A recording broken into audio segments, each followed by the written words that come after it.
Hi, folks. I'm Bob Schrupp, physical therapist. Brad Heineck, physical therapist. Together we are the most famous physical therapists on the internet. In our opinion, of course. First thing, when somebody has back pain, we want to try to get them walking. Walking is like nature's natural balm. It helps calm things down. But anyway, yeah, assuming you're walking, on a flat surface, not uphill, downhill, or uneven. And assuming you're walking with very good posture. Right. Because I see a lot of people, I'm going to stand up, Liz. I always have to warn her because They'll cut your head off. Yeah. I see a lot of people walking like this, Brad. I mean, maybe not just like this, but you've got to get your posture good. And one way to do that is before you start, do the chin tuck, so that this is back, but also just grab your wrist and pull back like this. This will pull your shoulders back. It'll stretch your chest a little bit. And every so often while you're walking, you can even grab back like that just to check to make sure that your posture is correct. And if you can't grab your hand, because some people don't have that kind of shoulder, right. You have to, put the dog leash behind your hand or something. Anyways, sorry about that, Bob. The other thing is that, believe it or not, if you're having back pain, a lot of times if you pick up the pace a little bit, there's actually less stress on your back if you're walking a little faster. Sure. You might consider, too, just taking a little bit shorter stride. Because the longer stride you are, the more you get heel strike, and heel strike sends forces up into the back. Number 2, you want to find the right directional movement. In most cases, what we have found over 60 years is that there's an exercise that's going to help decrease your pain. And some exercises increase your pain, but if you keep searching, usually there's one that's going to do the job. Before you start this, by the way, you always want to warm up. Right. And you want to, and also if you're having issues, I want you to clear this with your doctor or therapist. Don't be doing stuff that you shouldn't be doing. Core strength exercises you should do every day. They're really great for the back. If you have back problems, you can try these as long as they don't hurt. But if you don't have back problems, this is a great way to prevent them. All right. So, the first thing we want to do is we want to start getting some motion back. Sure. Almost always you want to get the joints moving, fluid moving, and blood circulation. That equals healing. Life is better. So let's do a trunk rotation, Brad. Oh, sure. Since you're all geared up. So when you wake up in the morning, the first thing you're going to do, and this works for just about any back pain. What you say, Brad? Right, unless it's really flared up bad movement, but we're going to explain that. Wake up, you'll lie onto your back. No, sorry, I said lie. Yeah. And bring your legs up into a hook lying position, we call it, and you're just going to rotate back and forth like this. Now, for some of you, the untrained eye, you might think that I'm moving my hips. Well, I am, but I'm also twisting my back a little bit and opening the joints and closing the joints. Right. So notice his heels are close together, his hips are moving, and his shoulders are not. And you can actually bend way over, and you can give yourself a little bit of a stretch. Yep. And you can go the other way, which I can't do here, but be careful, Bob. So anyway, it'll get that back moving before you even get out of bed. And then you roll over onto your side in order to get out of bed correctly. You don't go up like this.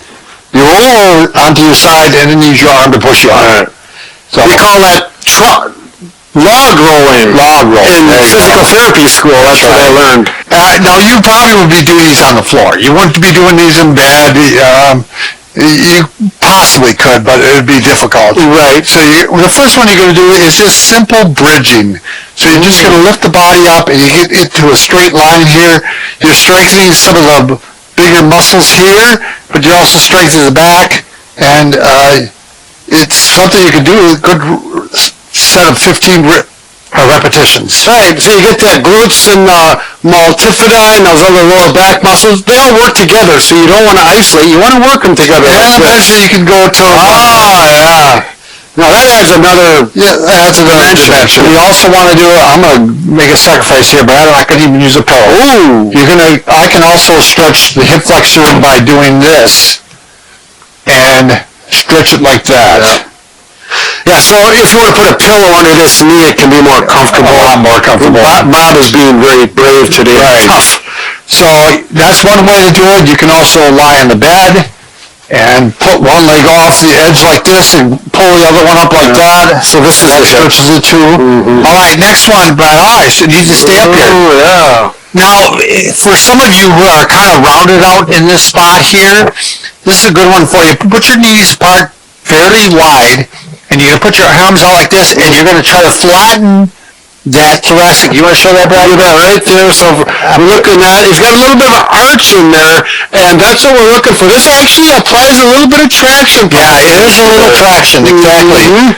It should feel good. All of these should feel good. If they don't do them. Don't bring your head up like this. Keep your head down like this. Yeah. All right, moving on, Brad. All right, next one you can actually do with a chair too. I'm going to do it on here because I'm so tall. For most people, though, a chair would be high enough. But what you're going to do is take your elbows, and I'm going to put my hands behind my neck like this, and I'm going to stretch. This is a great one. Put a pin between the shoulder blades, and Yeah, get in there. It's nice to have a padded, something padded like that. that'll feel better. Now, would you look up at the same time to get a little more? Nope, I'll keep your head down. Okay. And let it stretch in that mid back. You could That one. to the wall. Yeah, it works on the wall And do too. this too, and then you work up like that. Oh, and stretch. Get your feet a little wider, so you got a good base for balance. Oh, this has got a nice spot. Yeah, it does. The next one, the thoracic area, a lot of rotation occurs there. That's when you're turning, a lot of it comes from your thoracic area. Right. Less from your low back. So for some of you, what you'll find, if you're having pain up there, it's because it's a turning problem. Sure. One of the rotations, so you hurt one direction. Let's say today, I hurt going to the right. I'm not going to work that direction. I'm putting my fist in my hand, I'm going to work going to the left for a while. If that feels okay, I'm actually going to give a little overpressure, like this. So I'm pushing with this one, and giving a little overpressure. He's going like this. Yeah. Feel like you're gonna elbow. After you do that, then you check the other way. How does that feel now? So a lot of times, believe it or not, you can actually get a little more motion this way. Yep. More motion often equates to less pain. Next one, all of us can do in the chair, except for Brad, because he's having trouble with his shoulder. So we always talk about the W's, and which are good. You can do those. Good posture. Yeah, squeezing the shoulder blades together. You work in that thoracic area when you do them. Do you want to turn around just to show? Oh, sure. See how the shoulder blades are coming through? You hit right in that thoracic area. But I like this better, Brad. I like doing W's to Y's. Oh. The whole time I'm pushing back. Yep.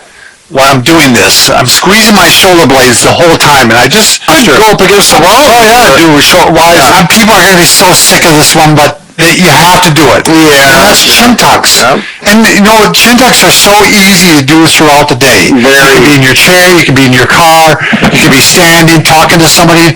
Just start going like this to them, and they'll wonder what you're doing. But the thing I want to do, in addition to a chin tuck, I want you to do a chin tuck with overpressure. So first you do the chin tuck, which is this. You tuck your chin in, you're bringing your back and your head up, and you're aligning your ears with your shoulders.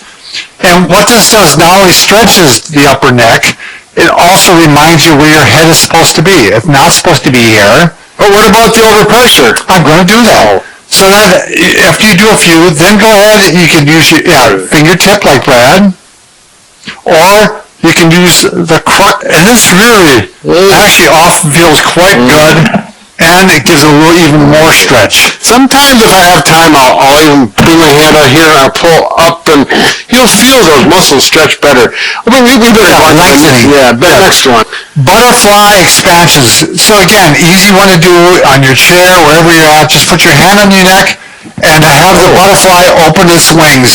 And basically you're stretching and you're strengthening the muscles that bring the shoulder blades together. Bring them together. So on this one, make sure you don't grab your head and pull your head forward. Keep it low, and fingertips. Yep. Just fingertips. Next one, we're going to do the box squeeze. So in this position, I'm going to have your legs straight. Yep. And I'm going to squeeze my buttocks together. So it's like you're trying to hold a quarter in, Yeah, so you're just going to squeeze those butt cheeks together. Yeah, the old therapist, I've heard so many therapists tell their patients, pretend there's a quarter in your gluteal cleft, which is your butt crack, and squeeze like you're going to hold it there. And it really works well. It gets those glutes really working. All right, belly strengthening. So you're going to be like in the hook line position, and you're just going to go up like this. It's good range of motion for the hips. The prone, and let's see, the Arms by your side. Arms on the side, right? Yep. And so I'm like this, and I'm lifting up like this. Can you look up a little bit if you want? Like this? Depending on how your neck feels. I think it's better this way. Okay. You're strengthening, then the extensors there too. Sure. This is going to be difficult for some people, particularly if you have a rounded back or some kyphosis, which, people in their 60s and 70s, it's maybe starting at that time. So do the best you can. All right, next one, Brad. If you want to grab this, I'm going to get lay down. I do want to grab the it. back. All right, so we start off with just bringing one leg to the chest here. This is not one you're going to want to do if you have a disc problem. Usually flexion is going to make it worse. But I usually stretch one leg like this, and then I stretch the other leg. Sure. If you've got a total hip replacement, you can't do this, right? And then once the other leg is up there, you can bring the two legs up there and now stretch it this way. Right. Now, this is the hip, but it is stretching the low back, the L4, L5 area. Good for spinal stenosis, good for spondylolisthesis, good for arthritis, not good for a lot of other issues. If this hurts, do not do it. Right. Same with all of these. Same with all of them, but really with that one, I think even, of course, we're going to talk about how to improve your posture. Let's talk about the first exercise, Brad. We're going to talk about when you're sitting, and a lot of you may be watching us in a seated position right now. What you do is just take your arms, raise them up real high like this, and now you're going to squeeze your shoulder blades while you're lowering your arm to the side.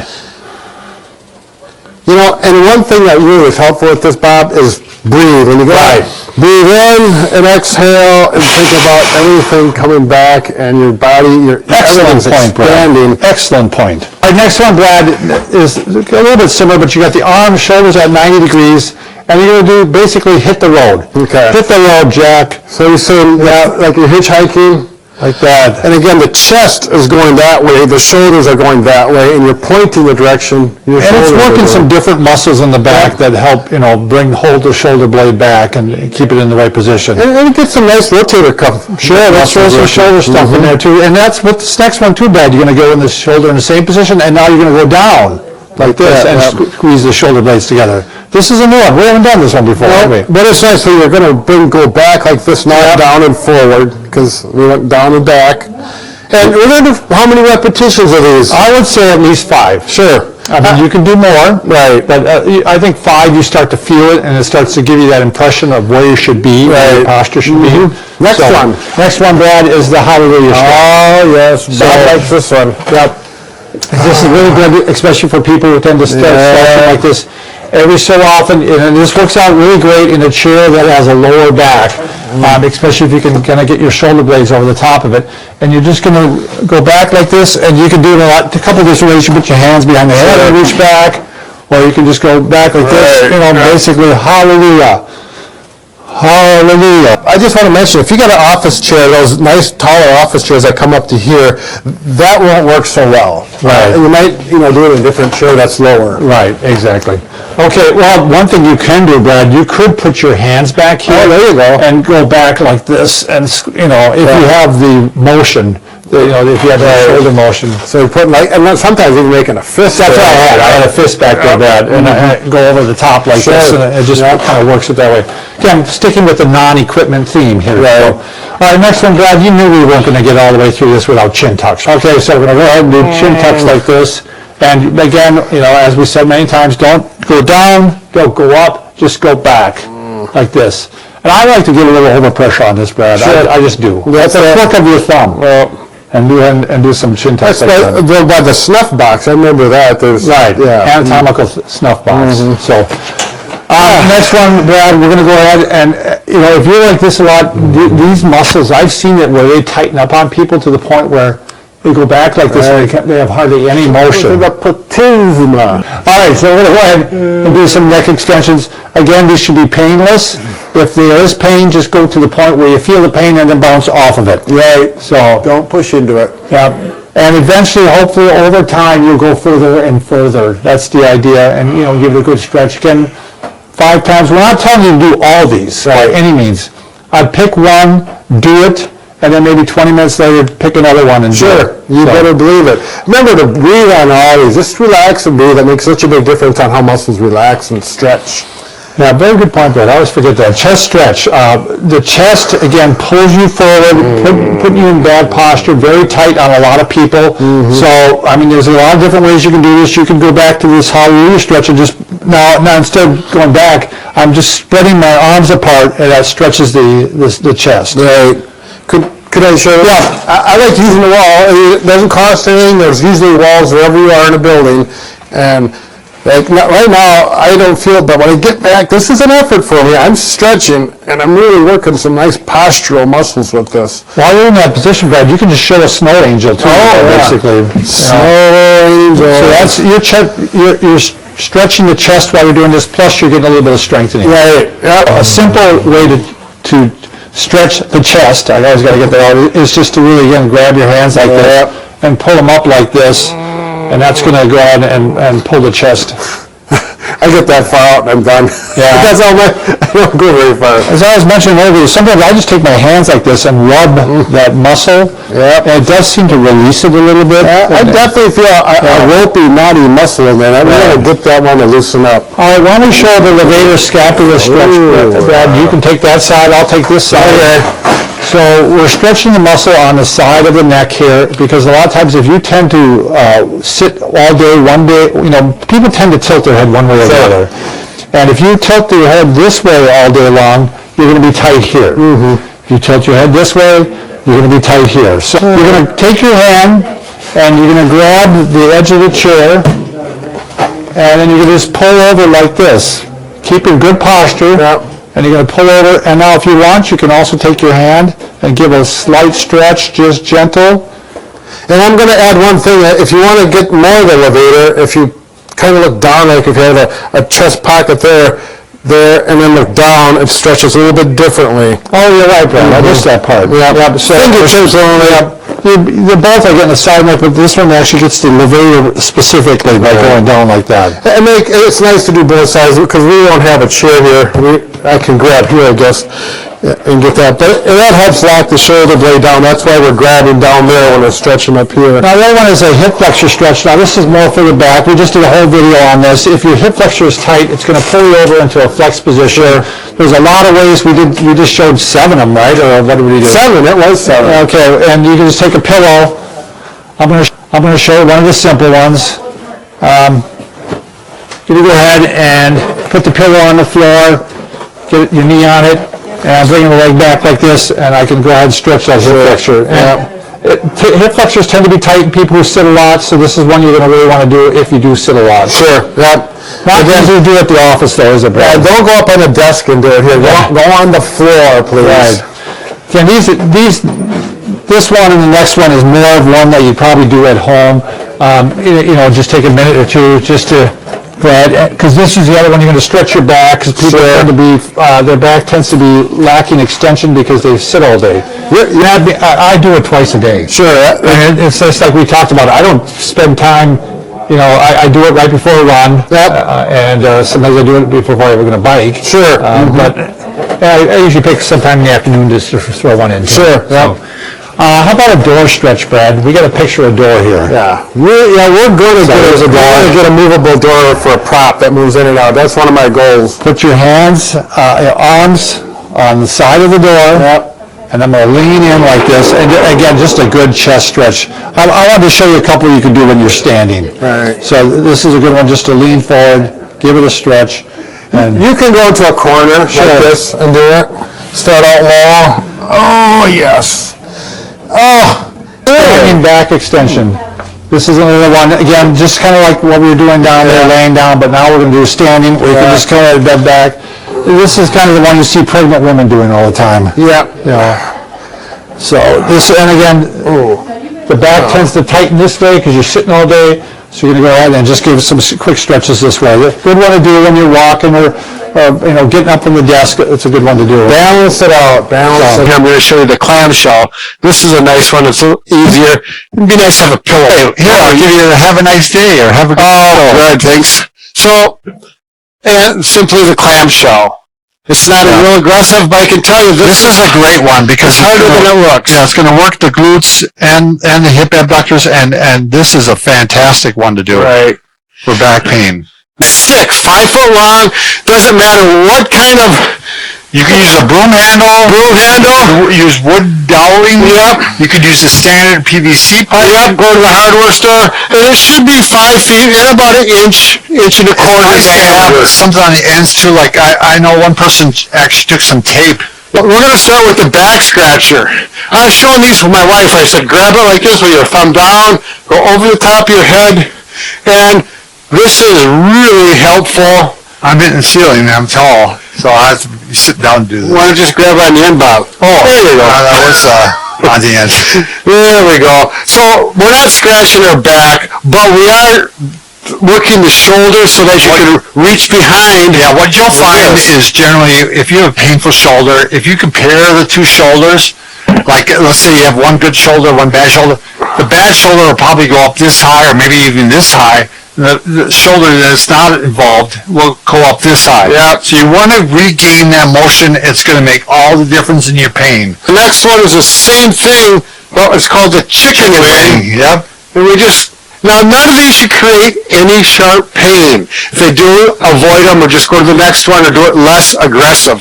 Should be a stretch is all you're feeling. I want you to invest in buying a little ball from one of the big box stores, and if it's a little flatter, that's even better. What's nice about this is you can actually move it up and down to get different spots of the mid-back or the thoracic area. And actually a ball that's a little flat like this one, they work better. Or you can use a firm Nerf ball that has squish to it, but not too much.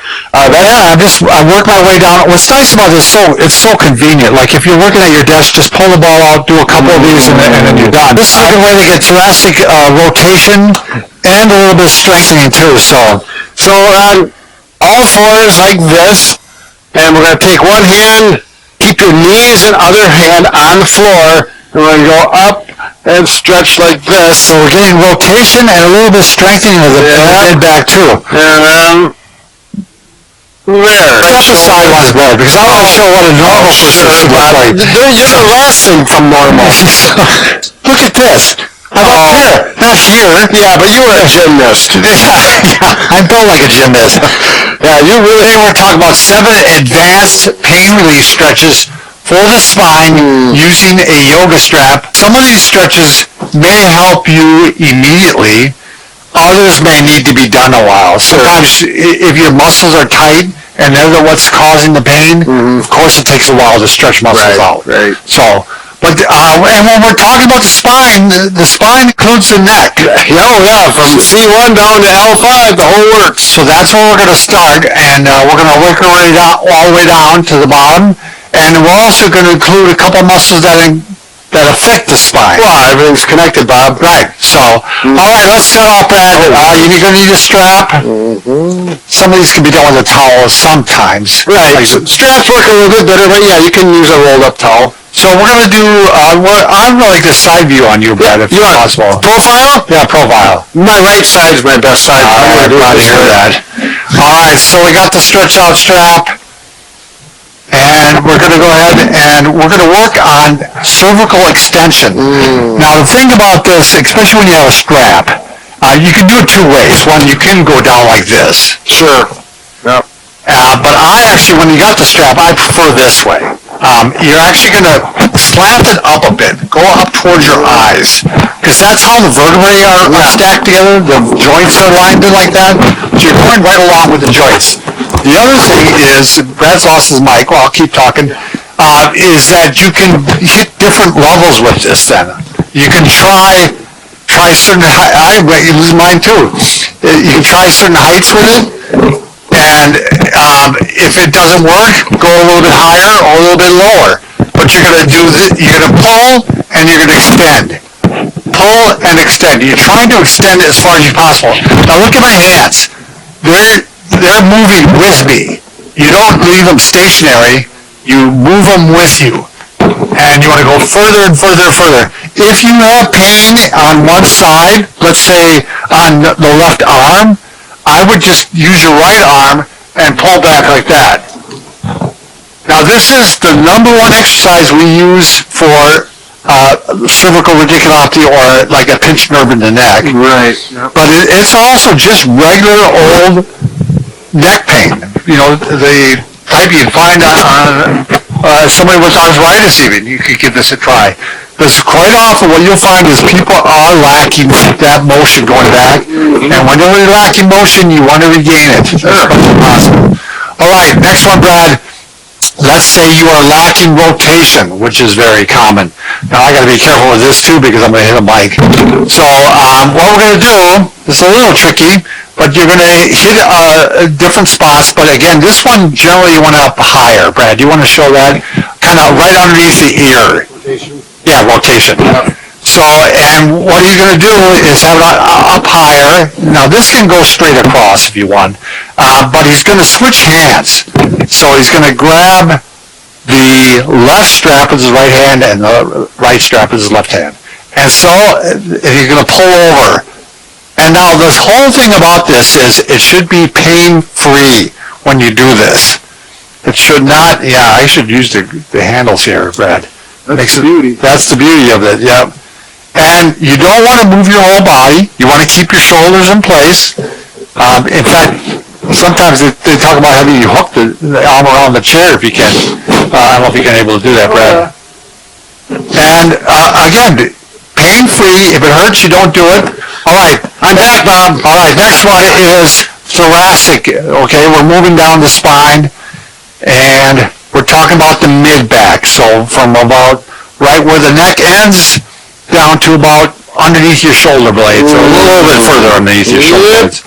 Now this is, again, also one that works well, is that you're going to do extension, and yep, and you're going to pull straight up like this, and reach back, and you can hit different levels, and this one works out really well. All right, then we're also going to do the low back. Now, the low back, we also suggest often working on extension, flexion. This is where somebody, it wouldn't be for anybody with spinal stenosis or spondylolisthesis, but this is for about everybody else, and especially if you've been doing extensions already, this is advanced extensions.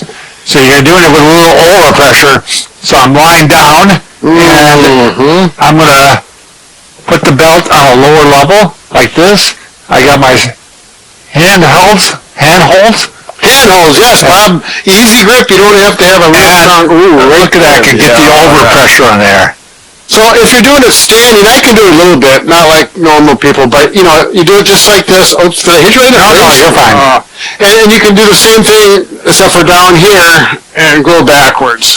Most people go farther. Like, Bob, if you're working on it and you're getting stuck, like your pelvis is coming up, because you're supposed to keep your pelvis down and be able to go all the way up like this. Right there. If your pelvis is coming up, that's a good time to use a strap. Sure. Because you can start stretching that low back and get to the point where you get all the way up to here. So it's a good one if you get stuck. Yeah, but don't push it so hard you create pain. That's not, right. It should feel like a good stretch. Brad, what do you want to show hamstring? Yes, I do, Bob. Straighten the knee out when you do this for the hamstrings. Hook it around your leg, and again, there's different levels you can hook. So I can go up here. I go up here because I need it there. And let me jump into just real quick, Brad. Why does the hamstring have anything to do with the spine? Well, the hamstring attaches to the pelvis, and the pelvis, if the hamstrings are tight, it's going to pull the pelvis down into a posterior tilt, and you're going to affect the spine then, which is going to pull the spine into a posterior tilt. Do you want to show contract relax, Brad? Oh, yes. So this is the advanced part of this, why it's advanced. So the contract relax, again, the knee is going to be straight, and you bring it up till you can feel the stretch. Yeah, don't hit my leg shoulder. Yeah. And then I'm going to push down that direction with my leg as hard as I can, and I'm going to hold on with this hand, and it's going to be isometric and not let it move. So I'm going to do that for count of 6. So he's pushing down in this direction, but not letting it move. And then I'm going to relax, and then I'm going to bring it up again. So I feel a good, not an aggressive stretch, but a stretch, and then I'm going to do the same thing. Push down, hold it. I'm holding with this hand nice and tight. 6 seconds, and then go up again. Let's go to the next one. All right, quadricep, actually doing it in the prone position. Yep. Now these can be done standing too, but you probably need a little bit of balance. And so we want to show everybody that he can do this. So he's putting it around his foot. And there you go. Oh, yeah. Now you can even do contract relax with this, but Brad, I don't know that you need it because you have to pull up. All right, so last one, actually, we're going to skip right back up to the upper spine again, because if your chest muscles are tight and they pull you in like this, you're going to round your upper back. So indirectly, they have a big effect on the spine. So I just really like this, Brad, where you take the handholds and you put them apart like this. And I'm going to go a little bit wider on mine. Stretch it. I got to go wider on mine too. Oh, yeah. You're going to take it all the way back if you can, Brad. Oh. There you go. Oh, that really stretches it. Take a deep breath in. Allow it to relax. Play a little bit with your distance apart. This easy way is to great posture. There you go. Things you can do at home without going out and spending all kinds of money. When you're standing or walking, I see so many people have poor posture. And a good check on that is just to take your hand, grab your wrist behind you, and pull on it, which will pull your shoulders back, and then release, and there you are, in good posture, as opposed to being like this. Yeah, so just remember, sometimes I'll do this and I'll kind of go like this, but you gotta... You see, Brad, you have a little surprise in your pocket, don't you? Oh, yes, yes. Oh, I'm glad that's what it is. All right. So what are we going to do with this, Bob? Well, you can do some spread apart. There you go. So you can just get any kind of a stretch band. This happens to be one of our loop bands, but it doesn't matter. It's for a little resistance, and then you can work it here and squeeze those shoulder blades together. You can do it anytime. You can do it when you're sitting. You can do it when you're walking. Right. You can do it and you can throw it back in your pocket. There you go. All right, next one is, hey, Brad, if you don't mind coming over here just for a minute. Oh, yeah. What are you going to do? I just want to show you that this area right in here is quite often flexed in bad posture. Why don't you show from the side first? This. Very often. Ooh. And that's really tough to correct because these are tight structures that are really tough, fibrous material. So what we need is we take a ball, like a tennis ball, and you lie on it on the floor, and you can hit these 3 spots. Here's the spine. Hit this 1, 2, 3, 4, 5, 6. Just for like 20 seconds each, lie on them. Bring your arms above your head, let it stretch. But you can also take a ball and a sock if it's too aggressive for you, and actually lean up against the wall. Get it lined up where it needs to be. And there. Nice thing about it here is you can roll it. Right. It feels good. You can feel those tight knots getting worked out. There we go. Yeah. Carry on, Bob. There you go. Fairly simple exercise to do. We want to strengthen the front, both sides, and the back. And also, the idea behind this is not strengthen as much as we're trying to improve the endurance. So how long can a muscle contract and stay contracted long term? Because we don't just... Right. You want those muscles kicking in while you're doing activities, and that's not just necessarily brute strength. That's got to be endurance. Right. So, all right. Brad's going to show. We're going to show 2 versions here. One is against the wall, which is a little easier. A little harder, it would be a countertop, or it's got to be a stable table. And so, should we start, Brad? Yep. All right. First one, very simple. Again, you want to keep the back straight throughout the entire process, and sometimes it's hard to tell whether or not it's straight. Right. But with your body in this position, all you're going to do is some marching, bringing the knees up to about level, and you're going to get a little core strengthening by just leaning, and then you're also going to get some additional core strengthening by marching.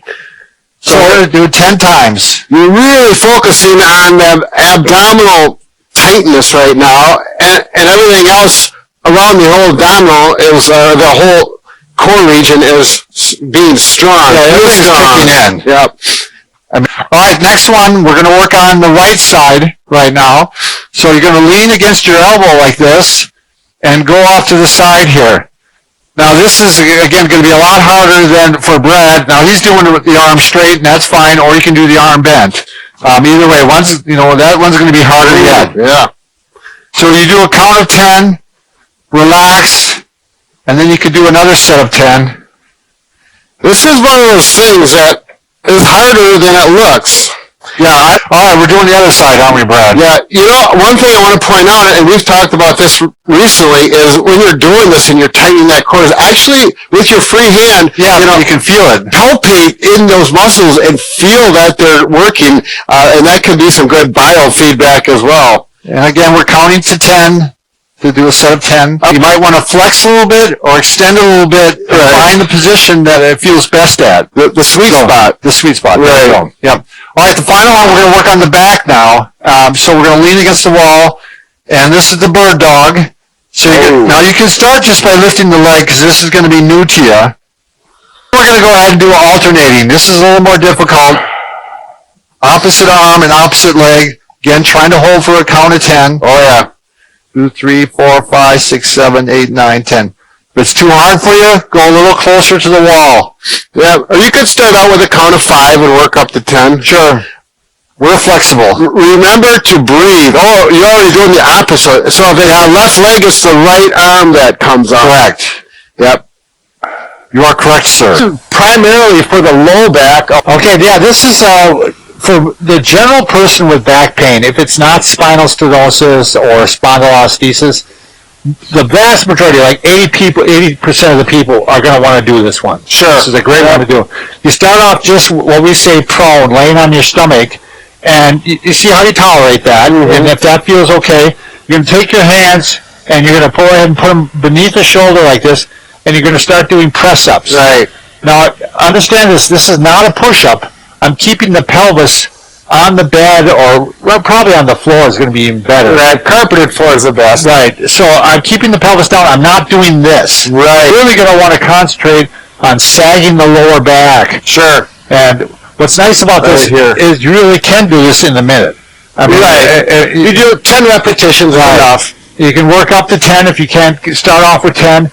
And you can do this throughout the day. Next one, Brad. The next one, that one stretches the back. This one is going to strengthen the back and really help for that posture as well. So you put a pillow underneath your stomach like this. You don't have to, but it makes it a little bit easier. Bob's going to take his right arm and his left leg and bring them up towards the ceiling, and that really fires in these back postural muscles to get shoulders and hips all in line. And then the other side. 10, would you want to? And typically, everything looks good here. If you want to point your thumb up, Bob, some people may tolerate that better with the shoulder. That's not a big deal, but it helps. And how long are you going to hold it there? I would say 10 seconds.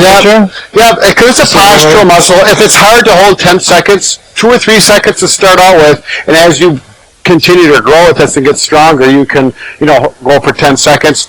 I want to point something out about the neck, Brad. Okay. You don't want to be like this. Yep. And I actually, you could put something in there, Brad, but it's not the worst thing to hold it there. Sure. And you're getting a little strengthening of the upper neck there, too, and the upper back. So you kind of do a little chin tuck even while you're doing it. So you can use a towel roll like this if your neck gets tired, or if you hold it up and it's not uncomfortable, that's okay too. I think it's a great thing to hold it up and get strengthening all the way into the upper back too. So, all right. So how many are we doing of these, Brad? Then 5 to 10. If you're holding for 10 seconds. The next one, on your hands and knees, or we call quadruped, just like Bob has here. Again, carpeted floor is the best. You're going to do that, what we call the cat and the camel, or there's different people who are going to call this differently. Now, this is a really nice range there. Bob's got really good extension. He doesn't round up higher because he's old, But you see people. I don't round up higher because I have to work on my posture. Exactly my posture, I could go up way high. Exactly right. And you can see what I'm doing with my head too, Brad. Yes. A lot of times when I arch this way, arch the back, I bring the head up. Yep. And when I hump it up, then I'm bringing my head down. Right. So next ones are standing. No, you get the the pointer dog. I'm sorry. Pointer dog. I got ahead of myself. This is a very similar one to the one laying on your stomach with the pillow It's underneath. more difficult. Yep. It's more advanced. A little more core is involved. Yeah, a little more core, and when you first start off, you might even be all over the place like this. Because So again, hold it 3 to 10 seconds. 10 seconds would be pretty aggressive. Yeah. But you'll know. Now, we're not suggesting you do I'm doing 7 of these, all 7 of these exercises. Go through and do the ones and you'll find the ones that you like and the ones that feel like they're working your back better. And it'll all work out. Yeah, And exactly. You go to the standing one. Sure, let's go to the standing. All right, the first one is the infamous wall angels. Do this head to the wall, back, and your butt. Elbows and hands, if you can get in there. If you can't, do the best you can. You'll get there just like I did. And then you go up. This is getting pretty tight. Yeah. And down. So make sure you breathe with all of these too. So I'm working with someone right now and to do this extension and standing. And she actually has some low back issues, but what she's doing is she'll extend back like this before she sits in her car for a long ride.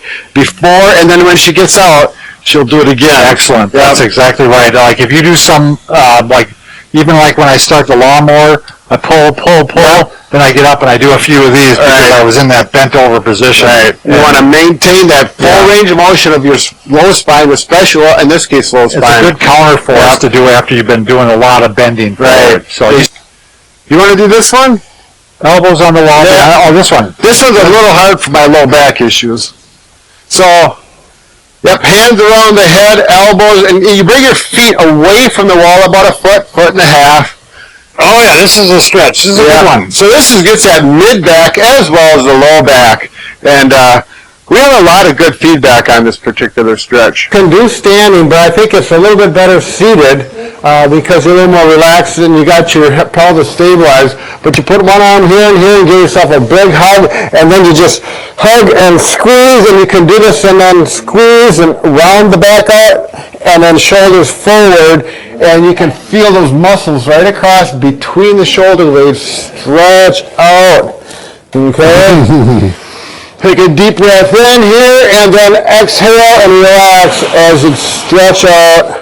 And this is the only time I want to see you have posture like this is when you're doing a stretch, because this becomes a bad posture, but we're only doing it strictly briefly for the stretch. Gotcha. Okay, next one.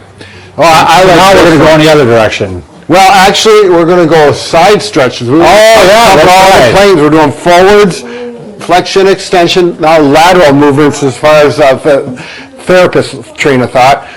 One hand here, and do this. I'll do it from this angle. We're going to get the shoulders back, chest out, good posture. Take a deep breath in, and as you exhale, we're going to stretch to one side and relax. This feels good. Oh, yeah. And then take a deep breath in, and then exhale and relax. Next one. This you can do in a bed. Works good on a nice carpeted floor. You can go on a hard floor. It's just not quite as comfortable. And this one you're going to get, I'm 5'10", I'm going to imagine I'm going to get 9 foot tall, taller than Bob even. And I'm going to reach up here, and I'm just going to stretch up with my fingers, and my feet and toes are going to go the opposite direction. Take a deep breath in, and stretch, and exhale, and feel your body lengthen. You're going to feel your spine stretch. I'm thinking of pushing them that way. Yeah, okay, toward the wall. Yeah, we're trying to get longer. Okay, gotcha. Deep breath and exhale, and do that 3 times, and each time you'll get an inch longer. Why don't you show your pretzel one, and I'm going to show it a different way. Option. Okay. This one, we talked about forward, backwards, and right and left. This one does rotation. So we're coming at the thoracic spine from a little different direction. Now with this one, it really is important to have good posture on this, Brad, because you could hurt your back if you didn't. Yeah, so you take this one across here, and this one you're only going to do, as well as all these, they should feel good, like a good stretch. There should be no pain. But look at how straight he's keeping his back. That's what I want you to note. And he's not bending his back. With all these, don't be too aggressive. It should feel like a good stretch. Gentle. And here we go. Going the other way. And stretch, nice and relaxed. So I'm going to show an alternative to that, if that one scares you a little bit. Instead, and I do this with golf too. I mean, you can do it with a pole, but we said no equipment, so I'm going to do no equipment, Brad. Sure. So you're just going to go ahead like this. You're going to get in really good posture again. You're going to grab your fist with the palm on the other side, Yep. and you're just going to gently rotate back and forth. Yep. And if you find out that you have one side that's painful and one side that's not, I want you to go to the pain-free side. So let's say, Pain-free. Yep. So this side hurts. Oh, that hurts. So I'm going to go to the pain-free side. I'm actually going to give it a little shove. Kind of little push. A little rotation, a little over-rotation. And then we'll go back here. Does that feel better? Great. And maybe I'll do a few more of those. Sure. A little over-pressure. Let's talk about reasons why you would want to strengthen your core muscles when you have low back pain. So the core muscles are like a belt, a support or a back brace that goes around and supports that back. So when you tighten those muscles up, it keeps that back from moving and irritating it. When we tighten our muscles in the front, the opposite muscle group relaxes. Right. So when we strengthen the abdominals, the back muscles will automatically relax, which can help relax those For example, painful if muscles. you straighten the bicep on the front of the arm, Yep. this relaxes the tricep. Right. So, The antagonist muscle is agonist and antagonist. It's not just here, it happens all over the whole body. When your back is really irritated and you want to work with them, you need to lie down, probably not on your bed. It's going to be on a carpeted floor or with the exercise mat. And now you can support your low back with a roll towel, or you can use your hands. And the towel, I just want to say, you might want to have it flat or you might want to roll it up so it's a little more of a bump. You will know because it's going to feel good. It depends how much of a curve you have there. Yep. So I got it in place, and what I do, the first one is a real good beginner one for people, Brad. Yes. Because you can just start bringing your leg up like this. If you don't have a history of doing sit-ups, you've got back pain, this is how you want to do it. Now you're going to do the crunch. All right, that's right. So I'm just gonna, I can put my hands like this, and I'm gonna bring my head straight up. I don't curl it. I don't go like this.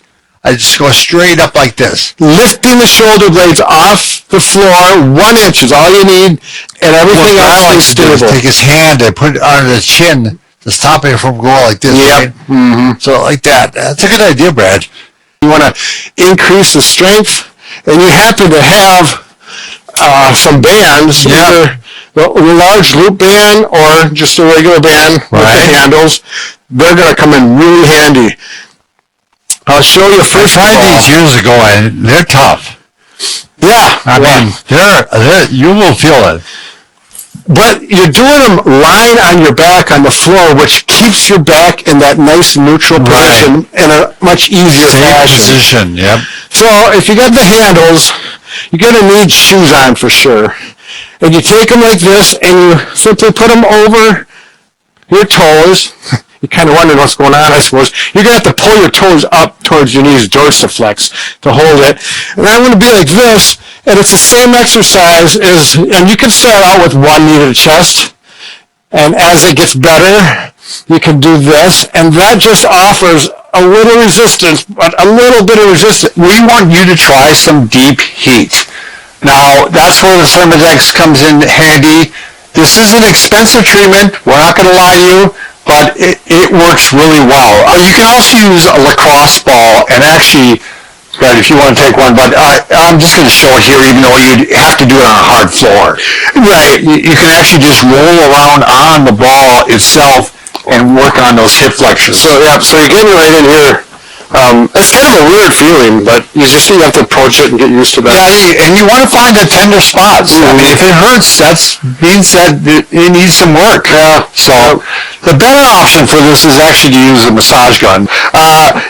And there's 5 adjustments, but you can get in. I wouldn't do it standing up because you let the muscle relax. You want to be lying down and you get in there. Just be careful for your in the inguinal crease where you've got the lymph nodes. You don't want to beat those up. So work it around so it's on the muscle, and you can get in deep. Ooh, yeah, makes me feel like I have to go to the bath. If it hurts when you bend forward like this, You also want to make sure you have plenty of motion in your hips. So what you're going to do is you're actually going to want to do the same thing. You're going to want to mobilize the glutes and the hamstrings. Sure. So the glutes, you can use a lacrosse ball, and you're just going to lie on top of it, and you're going to find the tender spots. Use my mic again, and you're going to roll around onto it and hit the tender spots and loosen up that glute. Now for the hamstring, You can use a tennis ball if you want. you can use a tennis ball, but these lacrosse balls really work well. Yeah, they're a little more aggressive. They're more aggressive, yeah. For the hamstring, you can actually find, if you have a high table like this, you hit the hamstring, you find the spot, and then you can even do flossing like this. I like this. This works well. You can feel that hamstring move across it, and it's a good way to actually do a massage without, by yourself. Right, exactly. And you can move it around and really move it in the right spot. You can also use the gun on your glutes and hamstring. This is what I use this on both. My glute as well as my hamstrings. But here, move, Bob. We got to show these people the really good way. And you could do this on a bed if you wanted to, but I work it now by my SI joint. But the hamstrings. I like to do this so I can relax it and work in. Brad, you can actually even bring it this way, your leg this way. Bring it this way, that's putting more stress on the hamstring where it attaches to the ischium, sit bones, and then you can actually massage it. A little trick, I took the ball off and I used a flat plastic head, because the plastic, if you're doing it over your clothing, it really is smooth and it's easy to... Yeah, and you could even tack it down a little bit rather than even try to do that. Yeah. And do a little flossing that way too. Yeah, there's so many ways to use these massage guns. Reverse snow angels, Brad. Oh, yes. Now, I'm telling you, this is an exercise that... Are you going to use pillows? Yeah, Okay. I like it. You don't have to use the pillows, but if you're doing this like on a floor, carpeted floor, which I'd recommend, I would get a couple pillows like this, elevates the chest, gives you a little more room for your arms to work, but this really does a nice job on the muscles of the back from the waistline up to the shoulders. Okay, so I'm just going to, palms are down, I'm going to go arc up and back to here. And palms are still down. So he's kept the palms down the whole way. It's almost like he's swimming. What stroke would this be, Brad? The butterfly. Nothing but the butterfly. So now he's going to do, this is going to seem like a very subtle one, but his arms are going to be straight, and he's just going to, palms down on this one too, Brad. And I'm going to have you lift up, and you're going to bring, and yep, all he's doing is moving the arms forward and back. Yep. There you go. Not this. No. Keep the elbows straight, and all the work is occurring right here. You don't have to put your head up like that, by the way. Oh, sorry, Bob. Next thing we're going to do is we're going to do the lats, and if you talk to anybody, without equipment, it's very difficult to do lats, because lats are usually something you do like a pull-up or something with. Yeah, the arm pulls the arm down and this is a different way you can do it. You're going to line up, and this is a lot harder than it looks again. I always have to say that as a precursor to doing the exercise. You're going to put the elbows into the ground, and they're actually driving into the ground, and I bring my butt towards my hands, like this. Yeah, so he's moving forward. And you're holding back with your legs, so you're getting a little leg workout. You're right, I'm feeling the hamstrings too, and the buttock a little bit, but I'm really feeling in the lats. Okay, so you're going to do this against the countertop, so you don't have to worry about it moving, but I didn't want to do it against the countertop because it wouldn't be a very good angle. Yeah, we need the profile so you can see the mechanics. So already I'm getting a little core, I'm getting a little back. So I'm going to bring the leg up like this, and I'm going to drive it up like this. And this is how you're going to do that. One thing we haven't mentioned, I don't think we have, is when you do all these exercises, like as in any exercise, make sure you're breathing on every repetition. Now this one leg up, one leg down, you're actually going to press the leg down into the bed. So the straight leg on the bottom, just keep it... Well, push it right down to the bed. Down this way. Count to 5, and then switch to the other side. And push down into the bed. 2, 3, 4, 5. So we're going to do 5 to 10 on each leg, depending on where your comfort level is. Exactly. I'm going to show the foam rolling that you want to try if you have back pain, and the one you don't want to do. The first one that you don't want to do, let's start with that. You don't want to foam roll right over your low back. The reason for that is, Brad, can you hold this? Yep. So if I take a spine here, and here's the low back, you just put it across like that. Yeah, like this.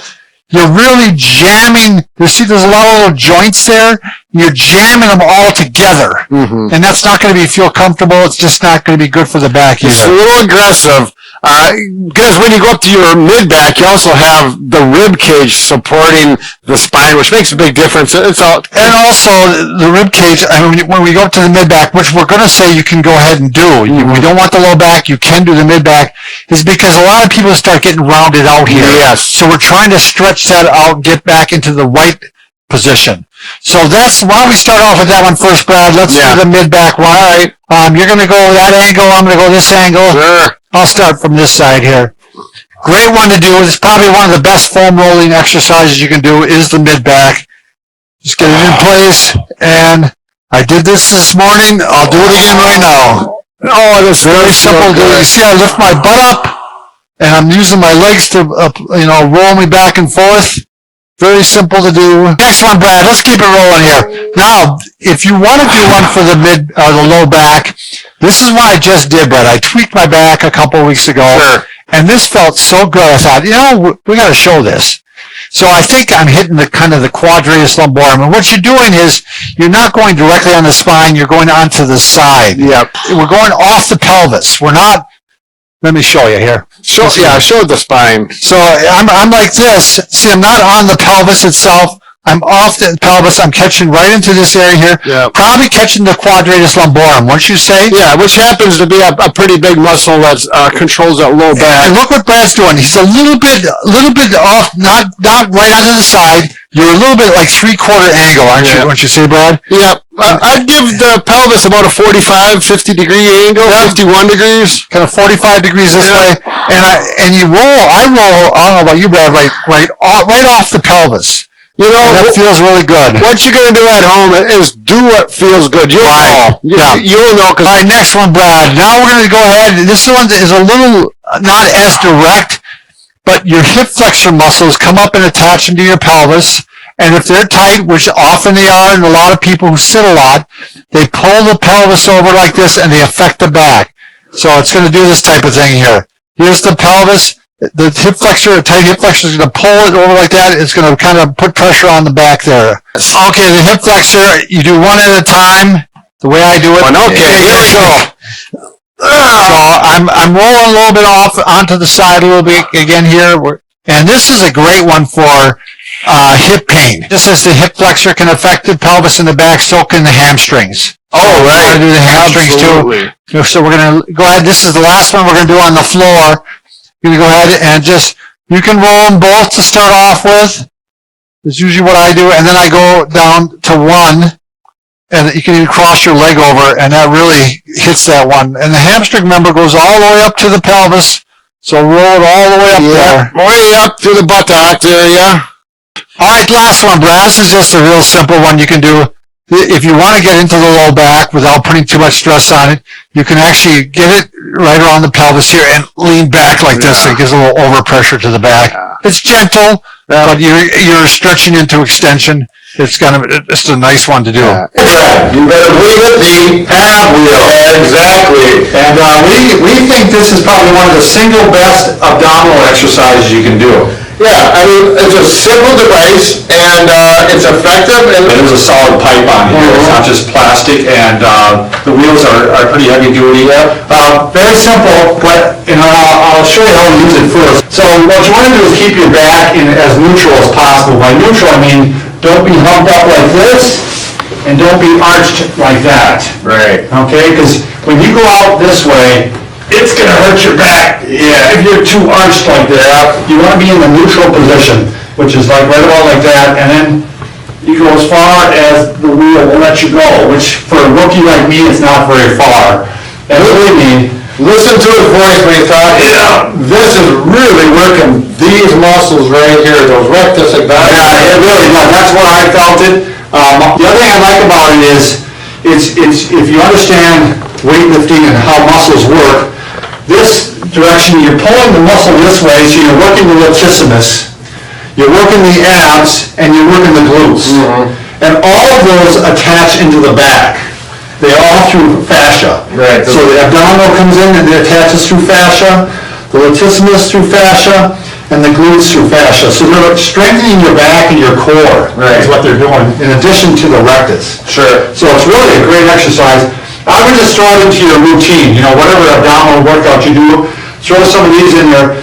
Be honest, you're going to have to do these probably at the end of your abdominal routine, because I did this last night before I did my normal abs, and I couldn't hardly do my normal abs because I was so sore. Now I'm sure eventually I'll get good enough that I can do these and it won't get me We're spotted. going to talk about the best exercises for lumbar stenosis, back and leg pain relief. So let's look at the lumbar spine, Bob. Sure. It's, the bottom 5 spines, so it's really 1, 2, 3, 4, 5 bones that stack up to make your low back. right about at that belt line. Right. A little bit below and a few above. Yeah. Okay. We're looking at those spines. Now what happens is, as you age, the vertebra, or the discs, actually start to get smaller and smaller. Yeah, these are the discs right here. I don't know, can you see that, Lonnie? That's a cushion that is between the two bones. Right, and with the aging process, they become smaller and smaller, and what happens is the bone part of the vertebrae, as they get closer and closer together. Closer together. And then the spinal nerves, which exit right where this pin is, they can be, the hole where they come out, the frame end can get smaller and get pinched. And that creates pain and problems, not only in the back, but So, right, well, let's get the old Leopold, or whatever his name is out of it. Napoleon. bone apart. We actually took one of his bones apart, though. Okay, so one thing about stenosis, we mentioned some symptoms. Also, people that have stenosis tend to lean forward a little bit more because it's more comfortable. And typically, if they're painful when they stand, when they sit, the pain goes away quite rapidly. Yeah, that's usually a great sign of it. And they call it shopping cart syndrome too, Brad. Sure. If you lean over and you feel better on a shopping cart, that's usually quite often a sign. And it feels better when you sit down. And it hurts more when you walk, and it hurts more as you walk further. And you're older.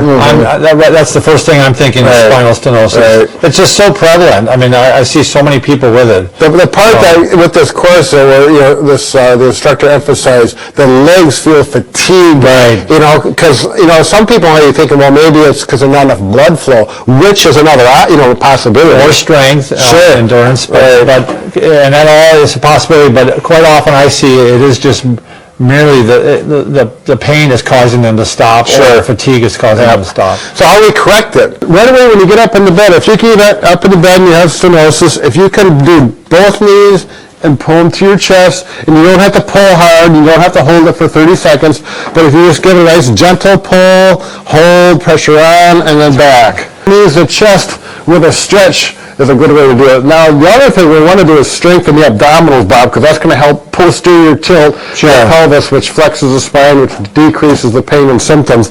So we're going to do double knee to chest, but first thing we're going to do is tighten up the abdomen muscle, push down. If you put your hand back there, you're going to squish the hand or squish into the bed or the table, and then bring the knees up.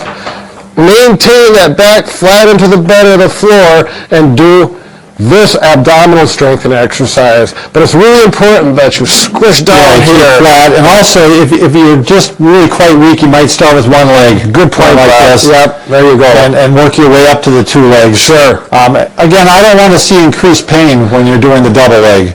Good point. These should not create pain. They should feel comfortable and just work the muscles. So flatten that back up. Push it up against the mat, or the bed, or I guess you'd probably be doing outside the floor, wouldn't you? Right, a carpeted floor is best. Yeah. If you can't get down on the floor because it's not safe, you might fall, then you're going to do them on your bed. Sure. The other thing is glutes. Strengthen those glute muscles up. And actually this one, you're just going to squeeze your butt together, and at the same time you can push your lumbar spine, tighten your muscles, and get both at one time. So I'm going to push down here, squeeze my butt together, and relax. A real simple one to start off with. And I do have stenosis, and I can tell you right now, this feels good. Sure. I got spondylolisthesis, which stenosis oftentimes comes along with that. So these exercises were right up my alley. Sure. Okay, so that's another one. And the other one, take the leg, it's going to be straight.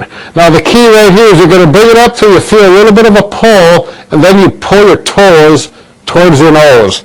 And that's going to give you more of a stretch here. Now if you do this and you feel it up in your back, then it's a real good sign that you have some nerve. That you might have some tightness, some scar tissue there. Right, yeah, we want to break it up. So you're just going to do ankle pumps, and you're going to feel that pull, and you can do 10 to 15 of those. And as you get more loosened up, you can bring your leg up a little bit higher. And you're also going to strengthen your quads and your hip with I'm more with that too. Yeah, you're probably going to hold your leg because it's a little easier to do it that way, so you don't. The next thing I'm going to do, I'm going to come to that one in just a second. Sure. Laying on your side, we want to stretch the hip flexors. Because when the hip flexors get tight, they make that anterior tilt on the pelvis, which can cause the problem that we're working on. So laying on your side, this knee is going to be up like this. Okay, that's not the one we're stretching this one.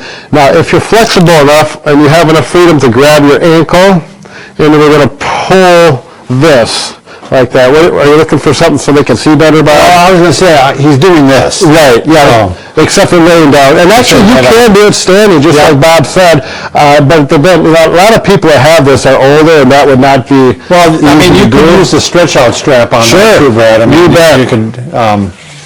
Which again we have listed below.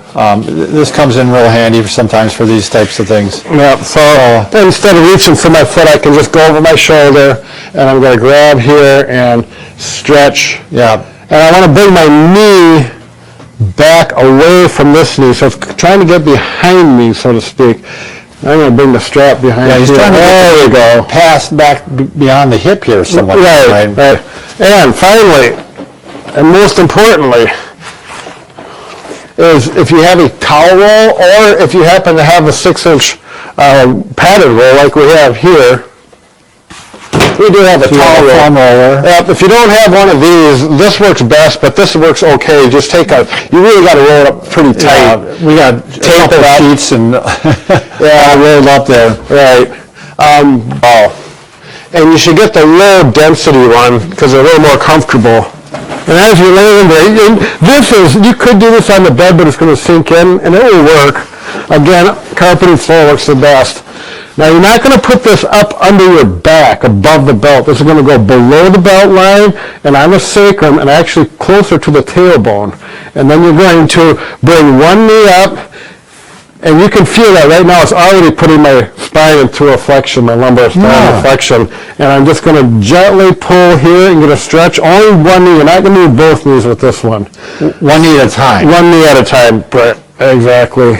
Precisely. Yeah, this is just a bonus if we had time. A lot of times people get rounded over with the posture because they're trying to make their back feel better. So once we get this here, we also want to get the posture back up. So then we're going to do this stretch here, or you can do the stretch here. So that's a bonus. Yeah, and you can do that up against the wall, which would be good. Flatten your back out up against the wall, and then go for your walk. Today we're going to talk about 10-minute HIIT workout with low back pain or neck pain. Now, Bob, I'm going to talk while we move. I'm taking a continuing ed course in physical therapy, and it's going specifically how to use HIIT programs with patients who have injuries or how they're recovering using HIIT programs. Okay. And that's how they pronounce it, HIIT. High intensity interval training. There you go. Very good. So this obviously pertains to if you have neck pain or back pain. If you're at the point where you can't get up off your couch or can't get out of bed or move, if you're in the throes of back pain, this is not for you. This is for if you're having that nagging back pain. You're doing fairly well, but you still can't move like you normally do. This should be doable for you. Right. So, all right. So we're going to work big muscle groups, quadriceps, hips, hamstrings, and we're going to work that with repetitions. And I'm going to show you one thing that's going to help you protect your back. We need to maintain a neutral posture from your head to your sacrum. Yeah, all the way through there. This is the key to not having pain when working out, is to keep your back and neck in a protected position. Now look how he's got 3 points of contact there. He's got a point of contact on the head, the mid-back, and the sacrum. Right. So do this, that doesn't count. Yeah, that's wrong. Right. You have to maintain those 3 points at all time when you're doing these exercises. Right. It can be difficult to do. You can use, we got the Booyah stick, you can use that, you can use a broom, I tried it at home, a broom handle, anything that's about 4 or 5 feet long so you can do this, and I encourage you to actually, we're going to do the first set of exercises, and that's going to be the first set, and then we're going to rest for 60 seconds, and we're going to continue to do that until we hit 10 minutes, okay? And the first time you're going to do it with the Booyah stick. With the Booyah stick so that you know and you can memorize, that muscle memory, I hope will kick in a little bit. You can establish some muscle memory while you're doing it. Right, so here I've got that good posture, everything, I'm going to tighten up the core, stabilize that back in a neutral position, and I'm going to go slow to start out with, and I'm just doing what we call posture squats. And we're going to do 10. Then after this, we're going to do 10 lunges, and then we're going to do 10 lateral lunges. And you're going to find out it looks easy, but if you're doing deep and you maintain this posture, you're going to feel those quadriceps working pretty darn good. We go to the next one, and lunges. So again, we're not doing this. I did this with my wife, and she had a problem getting her head forward, and she had Rocky. And I kept reminding her, get it flat to your body, maintain it, and then do a lunge. See how he's dipping down when he does these. He dips down, but he keeps the stick in place. Here that people may have a problem with, and that is balance. If you have balance, then you're going to take your stick and put it in front of you like this so that because if your balance is off and you're trying to maintain, that can be an irritant. And you can start off with against a countertop or something like that to support you too. Yep. Or you really use a piece of furniture even. But these are harder than they appear. And now we're going to keep feet together to the right. We're going to go out as deep as you feel comfortable with that posture. And then we're going to squat down, come up, back, over, and down. Now, we're going to do this for 10 minutes straight.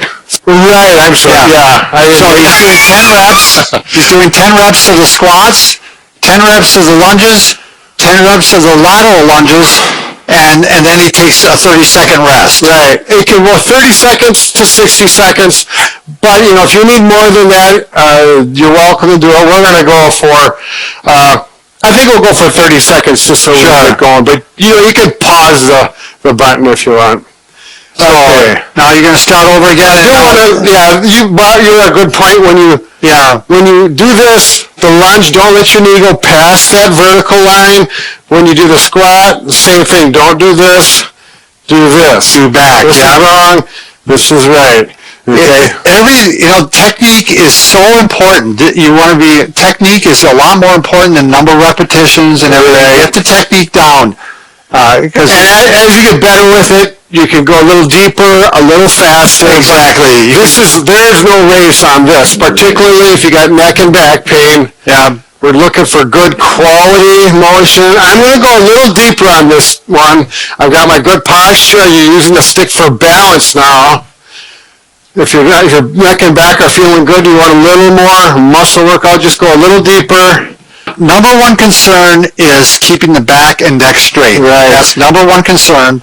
I forgot with my posture squats. You can do these out of order like I did. Sure. All right, now I'll just start out with squats now. Little squats. Want to go to the side, Brad? Oh, sure. Yeah, good idea. So here. Yeah. So he's just doing shallow ones to start off. This would be for the beginner. And as you advance, you go deeper or faster. Right, exactly. Always maintaining the back in the absolute perfect posture there. Now you're off to the last one, Brad, the side ones. Right, I'll do these sideways. You can do these in any order as long as you get all three of them done. I'm going to step out here with that posture. And again, you can take the 30-second rest in between. Well, in theory, you're supposed to take it after you do all three of them, but if your legs are getting tired, you take it when you need to, and if your back is getting sore, if you feel your back or neck getting sore with these after so long, you just stop. Listen to your body. Right. You can intersperse rest periods as you see necessary. All right, I'm going to take my break. All right, this time, if you're feeling a little better and you want to challenge yourself a little bit more, and this actually helps your posture, take the stick like this, and I'm going to do my squats, wide base, and you just go over your head. And what that does is it brings your shoulders back into... Yeah, you're starting to strengthen some of the posture muscles, especially for the mid back and upper back. So that's how I do these, and it really works well on my posture. This is one of my favorite things. Okay. And you can do 10 that way. Today we're going to talk about how to tighten and slim that gut, your core, without going to the floor. Core without the floor. There you go, it rhymes. Yep. Cool.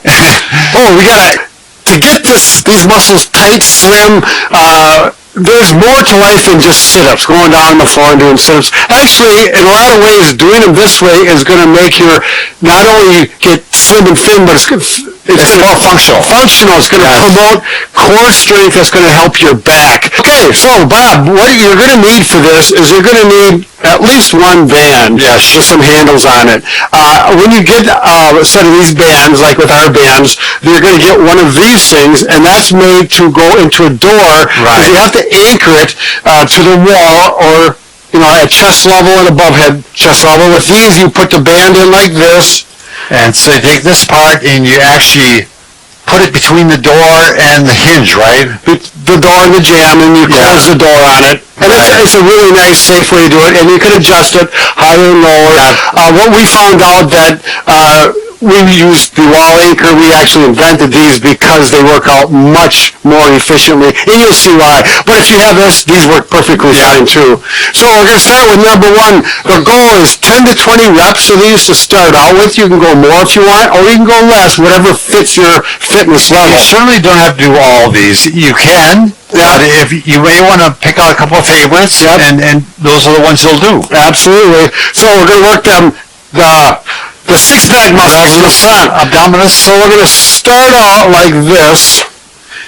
Hands here. I like to keep them at my shoulder levels. It gives me good posture, which we definitely want to work with.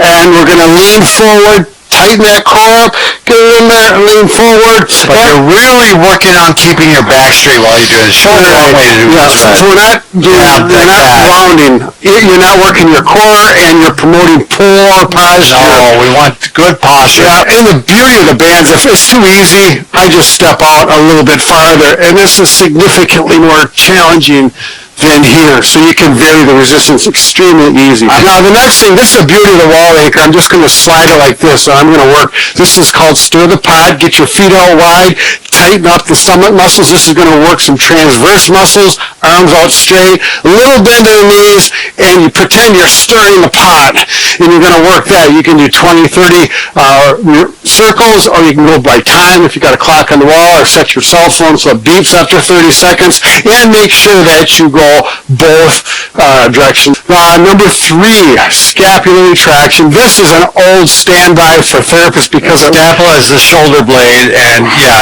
it's working the entire mid back and even catches some of the low back. Right. That's all part of your core. And this is great for your posture. Next one, we're going to work the lateral side, the side of the body. I'm going to go down to one.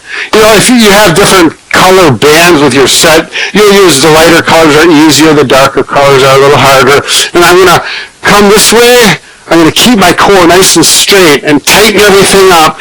And when I raise my arms up with resistance, this gets much harder than here. Easy, hard. If it's too easy, you just go out to here, and it makes it much harder, and we'll do 10 to 20. And of course, we're going to do both sides. And you may find out that one side's stronger than the other, but you try to even them out over time. The next one, this is a good one here. We're going to stand here, arms out straight.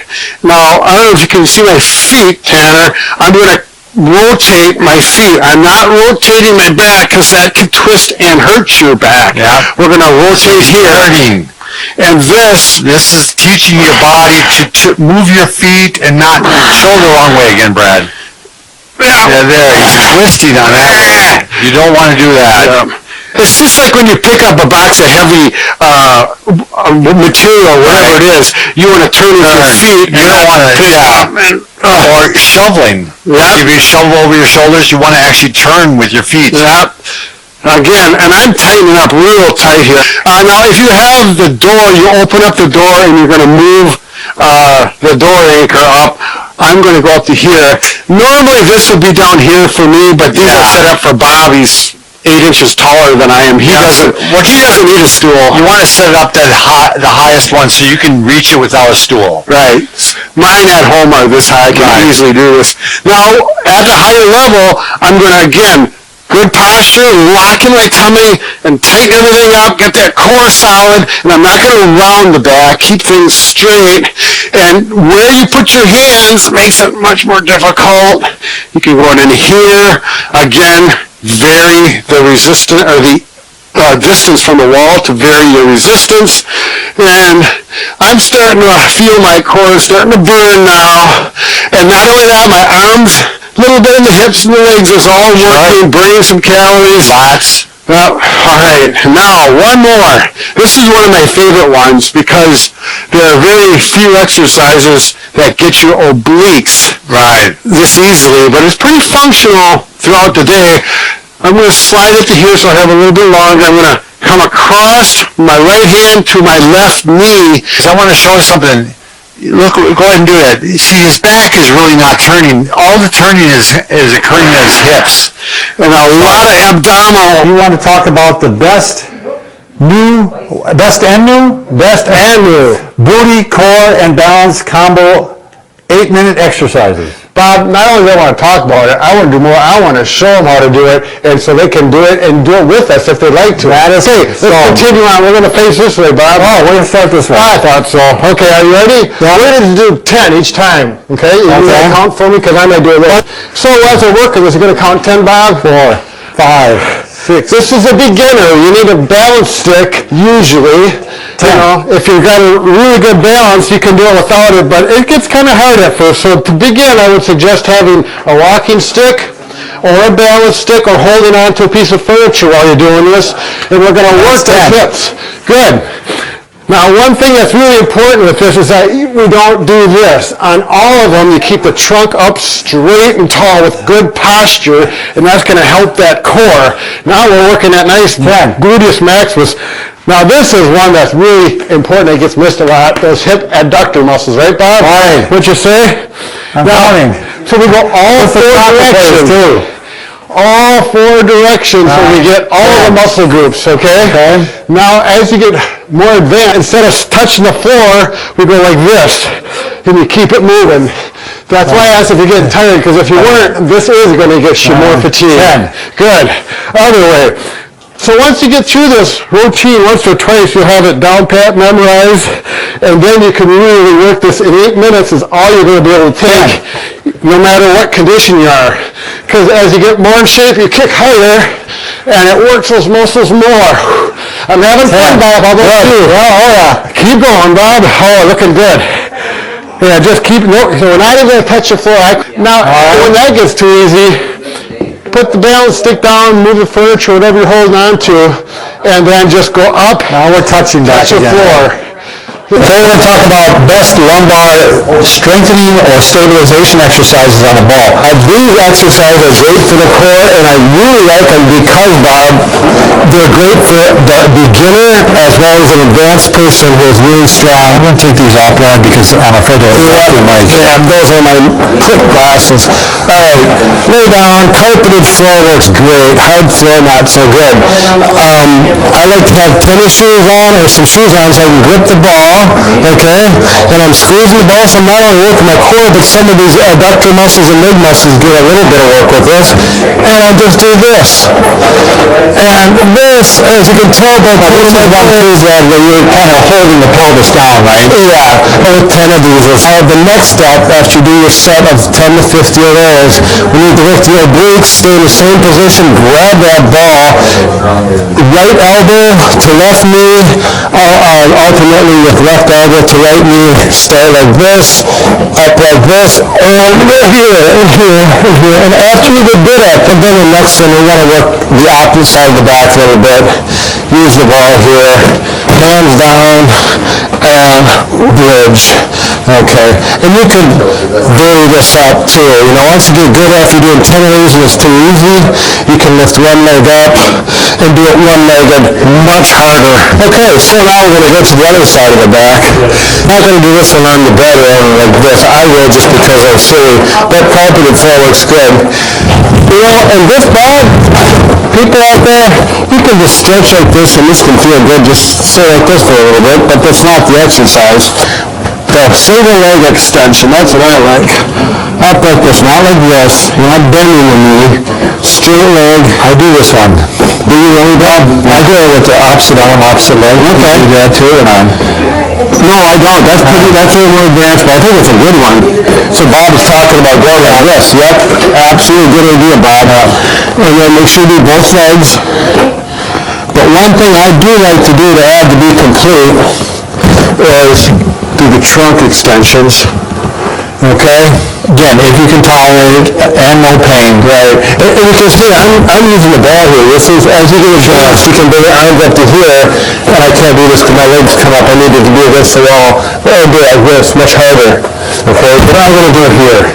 Now, the next thing you do, just like on the stomach, Bob, people out there in YouTube world, we want to get the muscles that go across the back, and that's what Bob had a good suggestion of the opposite arm, opposite leg.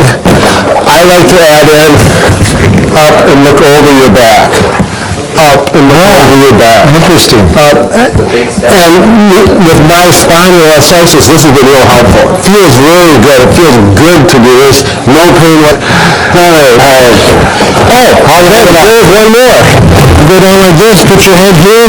Don't fall asleep though. You do both legs. I'm going to try that one. Depending on where you put your body on the ball, can make a big difference. You can make this really hard if you put your body.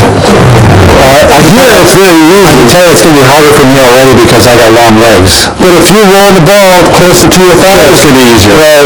You go like this, it becomes really hard. Yeah. Okay, Bob. We're not done yet. This is definitely a little more difficult, a little more advanced, so you need to feel more comfortable on the ball. It's going to help your balance. But remember, at the end of the video, I'm going to show you a balance technique on the ball that not very many 54-year-olds can do. I don't know any that can do it. I don't know, Bob.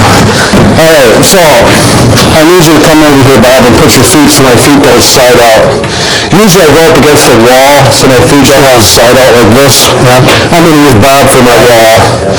Okay. He appreciates it. Okay. And now it's simply sit-ups. But the ball is really putting a lot of support on my lumbar back, and it feels much better. I can feel these muscles doing the work. My back is comfortably supported. Okay? And then, of course, I'm going to go right elbow, left knee, left over. The title of this program is going from sit to stand when you have back pain or sciatica. It's really important that you do this correctly, otherwise you're kind of injuring your back each time. Right. Up. It's one of those things you don't think about, but once we show you, it'll make sense. Yeah, we're trying to decrease the pain makers in your day, and this is part of it. This is especially true in the morning. All night long, we've mentioned this in other videos, all night long your discs are filling up with fluid. They're imbibing fluid, as you would say, Brad. Yes. And that means with increased fluid, there's more likelihood you could have damage from the bulging disc or herniated disc. So the first thing you want to do is when you're getting out of bed in the morning, you want to make sure that you get out with the back straight. So the big thing that we want to carry over through everything we mentioned today is, first, you don't want to do it incorrect, which let me show an incorrect way to get out of bed or out of a chair, is you go ahead and just lean forward like this, round out the back, and then usually you got to really get your nose over your toes to get up out of bed or out of the chair, and your back really rounds out. Right. You just want to decrease the amount of times you're having stress on your back, and that's one of them. Sure. So the other thing is that you want to do it correctly, and we like to use the Booyah stick or some type of stick, like you can use a broomstick or something like this. This is just, to me, a good visual for you. Let's say you don't even do this. Let's just say you think about it. All right, I got the stick here. It's got 3 points of contact. Brad's going to point them out. Yep, so we're looking at right here at the belt line of the sacrum, the mid-back, and the head. And And this red stick really helps make it a visual for you. Right. So when you get out of the chair, you want to think of, so we're not necessarily saying take a stick and do it, but think about the stick being there. The comment you made, Brad, is as having something like attached to your head, a string attached to your head, and pulling you up. Right. So you're coming straight up like this instead of going forward like this. Right. Now, the other thing, Brad, you had mentioned is it's important to slide forward in the chair. Right, exactly. It makes a big difference for the mechanics so you get that straightness. I always have my patients, I'll have them practice before they leave. Make sure you slide to the edge of the chair, imagine that stick there, and then we're going to use the armrests if they're available to push, and like there's a string in your head, you're going to pull you straight up versus this. Straight up, and if there's no armrest, we talked about this, then you can push off your knees while you're maintaining that nice straight back posture. When you're in the throes of back pain, quite often what happens, we don't even need to teach people this sometimes, because in order for them to get out of the chair, the only way they found they can do it without having pain is to keep their back just completely straight. Right, the body's letting you know what to do. Now, the other point I want to make is that you really want to avoid low surfaces for sitting when you're having back pain. Right. Especially like bleachers. Right. And luckily, like this seat right now is too low for Brad. Right. If you got an office chair, oftentimes they're adjustable and you may not even be aware of it. But you can see this really stresses my low back. I'm much more comfortable at this point and probably sit at the edge of the chair where I can maintain a good posture. Stools are a great thing if you can just... Yeah, especially like you can half stand, half sit stools, the higher stools. And if you are, if you do go to a basketball game or something, I do find too, Brad, that it does help when I think about when I do my squats and stuff, even as putting your legs quite far apart. Yeah. It's easier for me to get further down than going like this. Sure. Is if I'm wider apart already and going down. Exactly. So even get out of a chair, you can take that into advantage, put your legs apart a little bit further if you're allowed to. Right. So, all right, 5 signs your back is about to have an episode of pain. Number 1, if you've been sitting too much, driving, on the couch, on a desk. So basically what we're talking about here is this is a spine, and when it has a proper posture, it has the S curve. So we have a slight curve out at the neck, a slight curve in at the low back. Right. What happens is people make a C curve, and like this all day long. That's a little exaggerated. Yeah, not always. Not always. Sometimes not. So if you're sitting at your desk, eventually it goes into this position, right? Oh. Driving, especially the arms up, seat's not adjusted properly. You can do that. Eventually, you're going to run the pain. Yeah. I mean, it's going to happen. Yep, happens over time typically. This is the number 2. Oh, yes. So if you are a person that gets no movement in your back, just sits a lot, doesn't get any walking, you're going to run into trouble too. Right. So besides the sitting, let's say you carry that flex position into lifting. Feel lift something off the floor, and I bend over like this, carrying this, making the bed. Yeah, all these activities that can promote that rounded posture, and a lot of people are completely oblivious to it or unaware of it. All right, number 4, if you have tender spots throughout the muscles, especially your back, that's a kind of a pre-pain sign. You're already tender to touch. Pretty soon it's going to be tender even when you don't touch it. Sure. So like if you push along muscles or have somebody push along muscles of your spine, they're like, yeah, they're really sore. It could also be fascia. That we have that tough fibrous material in the back. Right, it's really broad. It's muscle. Right. Yep. Sure. All right, this is number 5. I think is a real common one, and it fits my back very, very closely. If your back feels tired, like fatigued, like it's just worked too much, that's the step before pain. I always say that's the pre-pain phase. What do you do when you are in pre-pain mode here? Basically, you really do the opposite of everything we just said. Right. If you've been sitting too much, you get up. Yep. You try to move, try to get some, you don't sit with no movement, you try to get some walking in. Right. You if you lift and carry and bend with your back bent, you want to lift it with the back straight. Right, and exaggerate. Get the shoulders back, chin in, and work on that body mechanics. We work with that with a lot of people. And if your back feels tired, don't try any lifting at the time. Right. Give it a rest. Let it recover before you do something very strenuous with it. Right. I just want to throw in one more thing. For probably 80% of the people, roughly, if you do not have stenosis, lumbar or spinal stenosis, or spondylolisthesis, a stretch backwards like this can be very beneficial. Exercises are terrible for your back. The first exercise, and I think this one's not controversial. Most people know this one, Brad. Do you want to show it? Sure. I'll have you hurt your back doing this. No, it's full sit-ups with either a straight leg raise or with the knee bent. Either way is bad.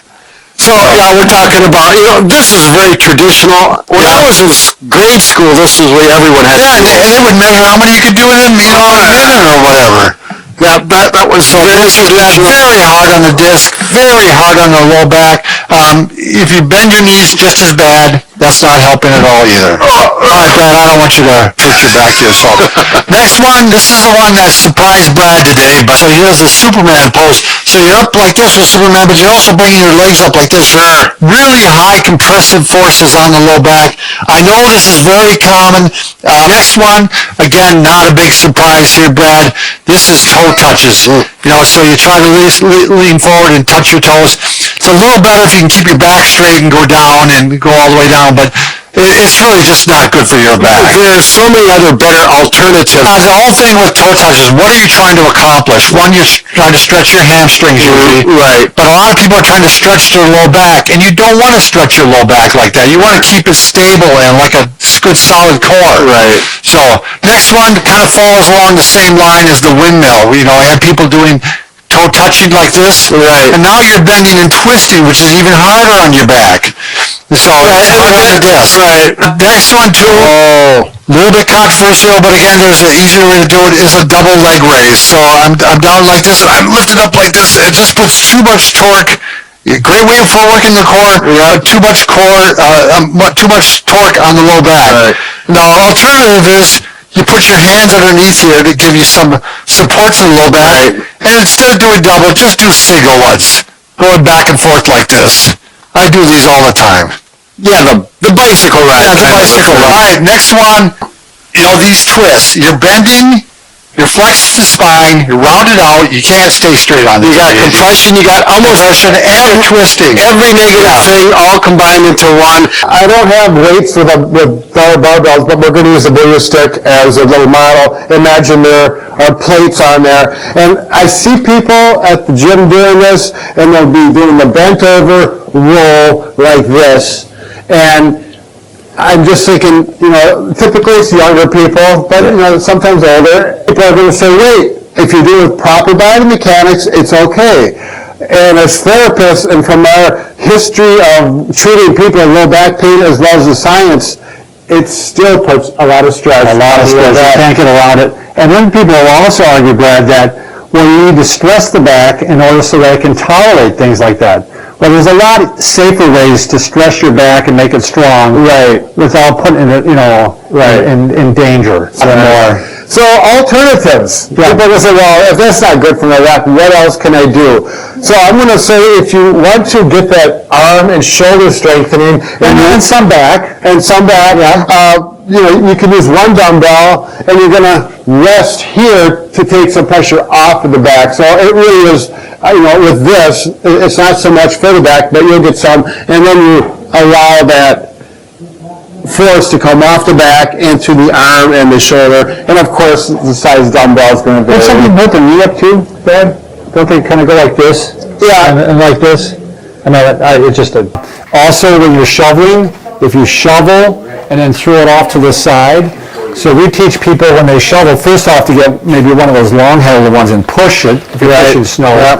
If it's dirt, you shovel and you push it forward like this, trying to keep your back straight. Good job there. Vacuum's another problem, because I see people doing this, right? They're vacuuming, they're bending, they're twisting. A lot of people who vacuum and they're having back problems, they all literally can't do it. What we do is, I tell people to kind of put the vacuum handle on their hip, and they're moving their body along with the vacuum here. Yep.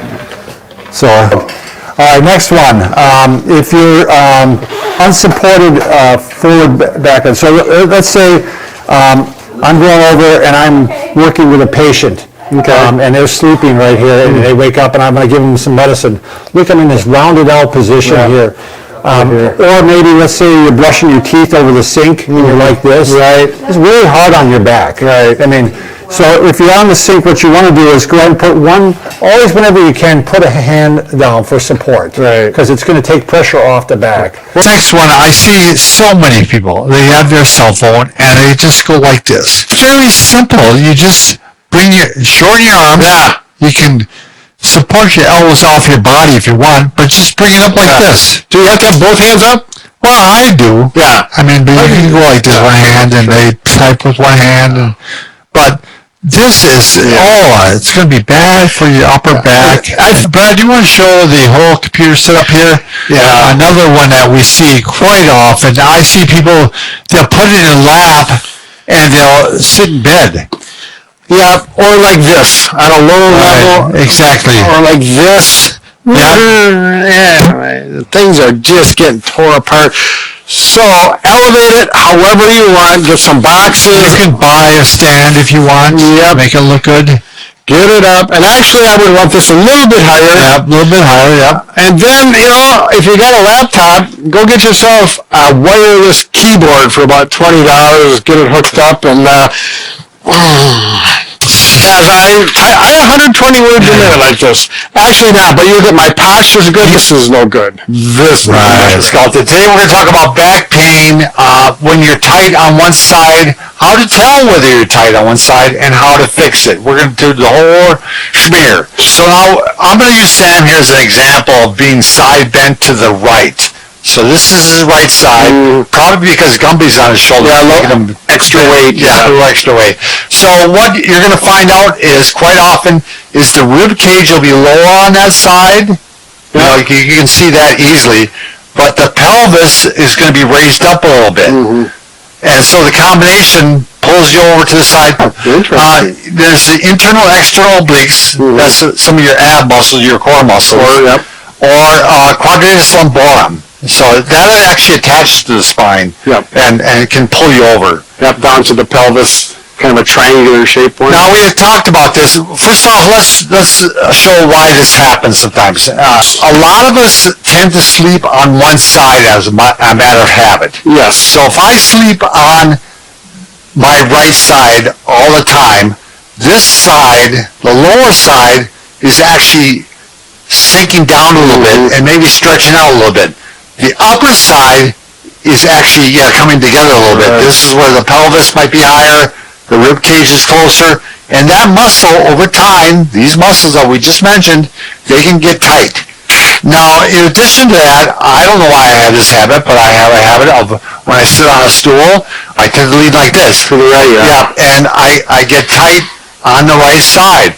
Also, if you cross your legs, I'm actually looser. I'm stretching the right side, and I'm tighter on the left. And this is it's not a dramatic stretch, but it's a little bit, and over years, things tighten up and adapt to your position. So we're going to show you just one test. Okay. And because we had some other ones, but they were just too difficult, we thought. Yeah, for the layperson, this is probably the easiest and not most accurate. All right, very simple to do.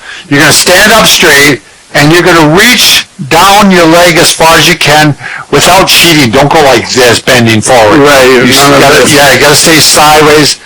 Now, most of you should be able to reach. Here is the top of your fibular head. I don't know if people know what that is. They probably don't. Well, it's the bone right there. I think about my kneecap, but everyone knows what a kneecap is. I can get low with your kneecap. I can get a little lower. I got the fibular head. It's that little prominent. Now I got to go the other way and see. And I can go further on this one. Oh my goodness, I'm much tighter on the left. Yeah, I didn't realize that. See? A little more. So yeah, there's something I'm doing. Now, for some of you, it may be a marked difference. So let's go ahead and show you some of the stretches that you can do. I'm going to pretend that I'm tight on my right side. So when you're seated, it's real simple. You just kind of lean on the right pelvis, the right side, the right bump on your butt, the bone butt. Sit bones, and reach up with your right arm, and you'll feel it stretch like that. So it kind of curves. Yep. You know, and we were talking about this before, and I think this will be easy if you've got a tall stick that's 4 or 5 feet, probably 5 foot long. We use a booyah stick, and then you can kind of use that. I think you got to put it on the chair, Brad. That's a good idea, bro. As I think about bodies, I always think of, and I really get a nice stretch with this. That really works great. Could be the shoulder, too. Yeah. If you're a little tight. But you can just actually walk around with your arm in here. It's just something you can do throughout the day without having to spend a lot of time. All right, another one. Hanging. So Brad's got the pull-up system there. Now you can hang on one arm. If it's just one side that's stretching. Work that right side and pull. You know, if you have a pull-up bar, you know, it all works good. Anything that you can, it's safe to put your body weight on. And it's nice, actually, it's nice to go up against the wall because it supports you and it keeps your spine in line. Right. You're not cheating. Yep. Now you can do it actually hanging with both arms too. It'll still give a stretch to the side that needs it. Which you're getting a double bonus here because this is good for your back, and your shoulders, right? Right. Oh, here I'm going to show you a stretch you can do too without any hanging or system here. Basically, if I'm going to stretch the right side, I'm going to bring the arm up as high as I can on the wall, and I'm bringing the right leg back, and that's stabilizing the pelvis. Yep. And I'm reaching up and I'm feeling that stretch all the way along here. The latissimus dorsi, obliques. And you keep your knee locked out straight. Yep, pulling it way out. Your heel down. Yep, stretching way out like that. It's a good overall stretch. Yep. And how long are you going to hold that? 20, 30 seconds if you can? Seconds, But I'll show one stretch on the table again? All right, so if you wake up in bed and you want to go ahead and do a stretch, you can just lie on your side, bring the arm over the head and stretch your leg back like this, and you'll get a good stretch that way too. This is one of those things, you just look at the material of his clothing is stretching, and the muscles underneath are doing the same type of stretch. Right, this is a muscle that, kind of hikes your hip or pulls you down like this. Right. But if you get up against the wall like this, Brad, and you cross the one leg over, and you bring your arm up like this, and then you want to see how far out you go. So there's this gap right here. Yeah, to see how tight you are, because I'm stretching it right now. This is one way to stretch it. So I bring the foot over. Everybody's got a wall, right, Brad? Sure. And you lean over like this, and you can lean over like this, and don't turn. You're just going straight into the side bend. See how far away you go. Let's do this. Let's compare it with Brad. To the other side. All right, I'm going to go over. I'm going to cross over like this. My back is up against the wall, and I'm going to pull like this. And I would say this one is tighter. Yeah, you don't have the gap right here that you do on the other side. You got the same distance from the wall. So, what's the next one, Bob? next one, this is actually my favorite one, Brad. We're going to use the ball? Use the ball, yeah. Okay. And what you do is you can just go ahead, you're going to need obviously a ball, so you do need some equipment. But you're going to bring this hip forward like this. And again, without rotating, I'm just going to go like this. You can really stretch on this one. Yeah, one thing I want to mention, Bob's doing all these stretches. If you happen to have spondylolisthesis, these might not be tolerated. For me, they are not at all, so I'm not going to partake in Yeah, he's this. not doing any of these. You might do the last thing. Right, with the ball massage. Yeah. All right, here's a rotational one you can do, number 3. So you're getting into rotation like this. I'm going to rotate over.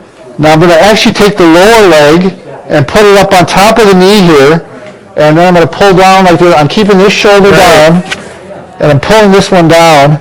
Right here. I can feel that pulling right in there. This is kind of like a pretzel. You got your legs all wound up, but it really does position the pelvis and put the stress on that right area. So we're giving you 7 of them, so you can pick out which one you like the most. If I were to do it the other way, I'll be going like this and like this. I'm on my mic a little bit, but And you can see where there's tension on his clothing, and that's a good way to figure out if there's muscle stretching there. right. All right, another one, Brad, is you can sit, and you can kind of sit cross-legged like this, which is kind of difficult for me because I'm an old man. Yeah. But it kind of locks the pelvis in place here. Mm-hmm. And then I'm going to rotate like this, and I bring this arm over this way, like this. Yep. And just a good stretch here. Going to be easier for the younger folks probably to do this one than me. Right, yeah, you know, but you're getting it right. I'm getting it. On the right side. Yeah, lean to the left, get it on the right. So again, you can see I'm tighter on this one. I just don't go as far. So I really probably should focus on that one more because I do this stretch. Good. In case you don't believe me. No, I believe you, Bob. No doubt about it. All right, you can also kind of do the splits here and do the same thing. All right. Now, normally you're going to do this on the floor. You're not going to be on a table with your legs hanging off like this, but it works better for Lonnie to get the... Yeah, and again, always on these, make sure you're not turning. You're actually just trying to go straight to the side here like this. I'm going to start doing that ball one too because I really like that ball one. I do this in the stairs, and the reason I like doing this one, I get two stretches in one. Sure. So I'm stretching my hip adductors, which really are tight on me, and I put those up on a staircase like this, and then I just lean over like this, and I'm stretching my hip adductor, and I'm stretching my quadratus lumborum at the same time. Just works out really nice. The nice thing about using the stairs is you have different levels, which Yeah, and that's exactly what I do, Brad. I start off with the lower level, I stretch a little bit, and I just keep working my way up, and I've been trying to get a little more. The title of this program is Back Pain / Sciatica. Does your back look crooked? If so, you need to fix that first. Right. This video is part of a series of videos on sciatica and back pain.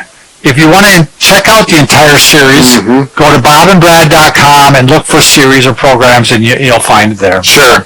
All right. If your back appears to be crooked to one side or the other, and this is a new development that it came on with your back pain. Yep. It's not scoliosis. It started with your back pain. Then you need to correct that first before you do anything else as far as exercises. Right. Any of the other exercises we're going to do. If you have a normal back, it's straight, forget this video. You don't need to watch it. So in order to determine whether or not you're crooked, you can look in the mirror yourself and see, are you shifted one way or are you shifted the other way? It might even be better to have a friend or a loved one take a look and say, yeah, you're crooked. It's easiest to see, I think, as a therapist from behind, particularly if someone's, walking or standing there, and you can reference to a wall or something straight. Well, often I'll run my hand along your spine to see if it is crooked. So we're going to show you on me. We actually have some tape on here. So I'm going to go ahead and shift to the right, Brad, just to show you what that's like. So you can see the stick is straight, but you may have a shift this much. Oh, absolutely. I've seen people walking around like this. Here, I'll go to the other way. I'm not as good the other way. Right. But this is actually a form of scoliosis. It's not something that you're born with and is there. It comes as a result of typically a problem in the lumbar spine, and it makes the whole spine look appear like this. You may be shifting away from the pain or shifting away from the disc issue. Right. So to correct this, we're going to show you the two, if you're shifted to the right or you're shifted to the left. I'm going to show you what to do. If you're shifted to the right, let's go to this one first. So you're going to go up to the wall.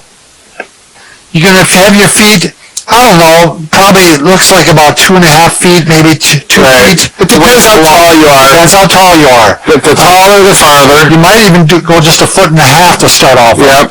Now you can put a towel along here, or you can just lean against the wall itself like this.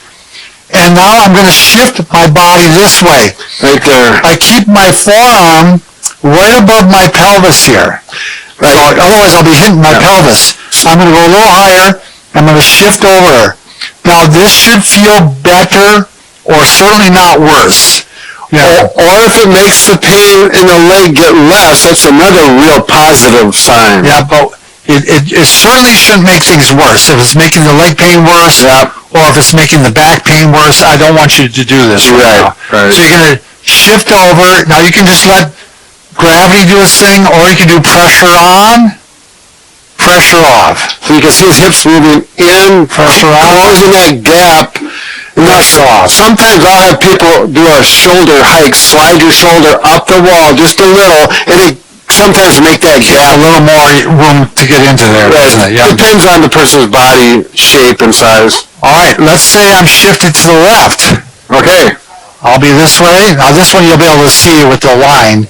I'm shifted to the left, and I'm going to go to the wall. So you're shifted to the left shoulder to the wall. You're not going to turn around and do the other shoulder. Now watch when I do this. Am I straightening out that line, or maybe even going the other way a little bit? Yes, you are. Yep. You're actually overdoing it. So, and which is fine, because that's what you want to do. You want to stretch it out a little bit that way. Again, keep in mind the pain should be better. If the pain in the leg improves, that's really good. But the pain in the back should stay the same or get better as the pain goes up.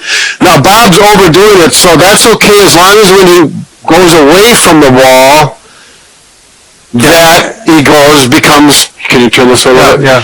Turns straight again. It's not like, he shifted so far it moved the other direction. That typically is not going to happen. Right. I've never seen it. And you want to go ahead and do this. You can do it 5 to 8 times a day. You can do it quite often. And we're going to talk about the 5 best self-treatments for L5-S1 disc bulge or sciatica. Stop pain. It includes self-tests and exercise. That's right, Bob. We're going to, it's going to give you a general overall view. We're not going to go into too much detail, though. On Bob, we have him not painted but taped with pinkish tape there to show you. Typically, when you have symptoms of sciatica, it could be pain. Some people describe it as burning, numbness, tingling, like cold water running down your leg. I've had all those Really unusual sensations. Right. When it's like that, it's probably a pinched nerve. And the general area is the side of the leg, just like we have here, the lateral side or the outside of the foot, and it kind of wraps around to the top a little bit to the big toe. Now, if you look on a computer and you look up dermatomes or where the different nerve roots goes, they have it very clearly where the location is, but in real life, it varies a little bit. So Person to person. right, L4 and L5 can overlap or vary from person to person. So I've only mentioned another thing. Quite often with this type of bulging or disc, you're also going to get some weakness at the toe extensor. that's right. That's one thing I'll test too. Sure. Like I'll do the exercise and then I'll go ahead and push on that toe. You want to show it what toe extension is? Right, so I'll say to the patient, can you lift your toe up off the ground just like that? And I'll say, do it with both feet. Because I can usually lift this one, but this one I can't lift. Right, or maybe you can lift both of them, and I push both of them down with one finger, and one goes down very easily, the other one's very strong as normal. And that's usually what I see. I just see that they're usually able to move it, but as soon as I push on it, it just goes right down. Right, that's not an indication that nervous pain, and that's a little more serious than the common causes. Right. Number one and number two are similar, but they're different. Lifting mechanics. Sure. Or lifting heavy weights. Sure. Now, you can have a lightweight, and if you have bad mechanics, it doesn't really matter. I mean, if you lift up 10 pounds like this versus 50 pounds like this, the 50 pounds may be better on your back because you're using good mechanics versus the rounding out. Right. So those two things, poor mechanics and heavy weight, and then, of course, seated posture is a big one. Well, the last thing I was going to mention about heavy weight, though, Brad, you can actually hurt your back, have good posture, if the weight's too heavy. That's true. I see that on weightlifters now, they fracture their end plates. They have too much weight, even though they have perfect form, there's just too much compression. Right. So another very common cause of this is just poor seated posture. Right. Because you learn poor seating. You're going to do it? I'll do it. Yeah. As a matter of fact, we'll slump. We'll get right into the treatment for here. I'm slumping, and because I'm slumping, what happens is when I do get up, I carry over that position sense to that. Right. Maybe not, I'm exaggerating a bit here, but over time, it becomes part of your natural posture. Yeah. But even when you're in a slump position, Malcolmson's studies is very clear that the pressure on the disc is very high in the seated position when you're slumped. So what we say especially with weight. Right. scoot your bottom back in the chair. That alone is a very big point of progress. Especially if you have a nice solid back chair like this is. This alone is a very good thing to try. Right, a nice firm chair. Get off the soft sofas and the couches and that soft furniture is no good. If you are in the soft couch or soft furniture, go ahead and put a throw pillow behind your back. We got one nearby? Yeah, we don't. If not, we go ahead and try over their bed. Otherwise, if you're in a hard back chair, you can actually take a rolled towel. The size of the rolled towel is going to depend on how you're shaped. If you have like a large buttock area, that means you're going to have a pretty big hollow area out here, and you need to fill that gap in. If you're a little bit slimmer like I am, have a slight build, you don't need much, and this is plenty for me. I just take a roll towel. I would start with a roll towel, see how it feels. Does it feel better? Yep. You know, I mean, is it giving you some relief? And then after a while, you can go ahead and, here's the... Well, we'll have to jump back to the pillow. Sure. The only thing about a pillow when you have sciatica is usually you want to have something more specific to that L4, L5, or L5S1 level. So a pillow can be helpful, but probably not as good as a roll. Yeah, a pillow's going to be, again, good in a soft couch. You really got a full big gap to fill out right there. So, but after you maybe use one of these for a while and you want to get something a little more permanent, especially for like your car or the office, find out what feels best. You're looking for comfort here. Right. Particularly at L5S1, that's very low, so you're probably going to be at belt line or possibly lower. Yeah. Again, you'll know because it will be very clear it feels better. What about number 2? We talked about bending and lifting, so how do you correct it? We're going to show what we have found the best luck on teaching people. Yeah, good visualization. Yeah. This works out good. And I'll have people do this, patients, reusable stick, you don't have to have that. You can use, it needs to be about 5 foot long, a broom handle, maybe without the broom you can get that off, but you'll see what I'm talking about. We're going to, if you could keep your back straight, good, tall posture, neutral posture, it's going to take pressure off of that disc. Okay, so the way we do that, because some people, you may not be aware of it, but if you take this and we're going to use a 3-point contact method. Bob's going to show it right now. My head's touching. Point of contact. Where's the last point of contact? It's not there right now. So it is. Now he's got 3 points of contact. So I can feel that, all 3 points. Show 1 point of contact, Brad, if you're doing it wrong. Yep. Look how slouched he is. So I'm going to get this, maybe this will be more clear. Yeah, my head's not touching now, my sacrum and my belt line's not, so I really need, once you get them all touching, and I can feel the difference on my back. Now, what I have people do is for body mechanics to lift something up, and when you have a problem like this, when you lift up even a pencil, you want to lift with perfect body mechanics. Yeah, especially if you're having the disc bulge or disc herniation. Right.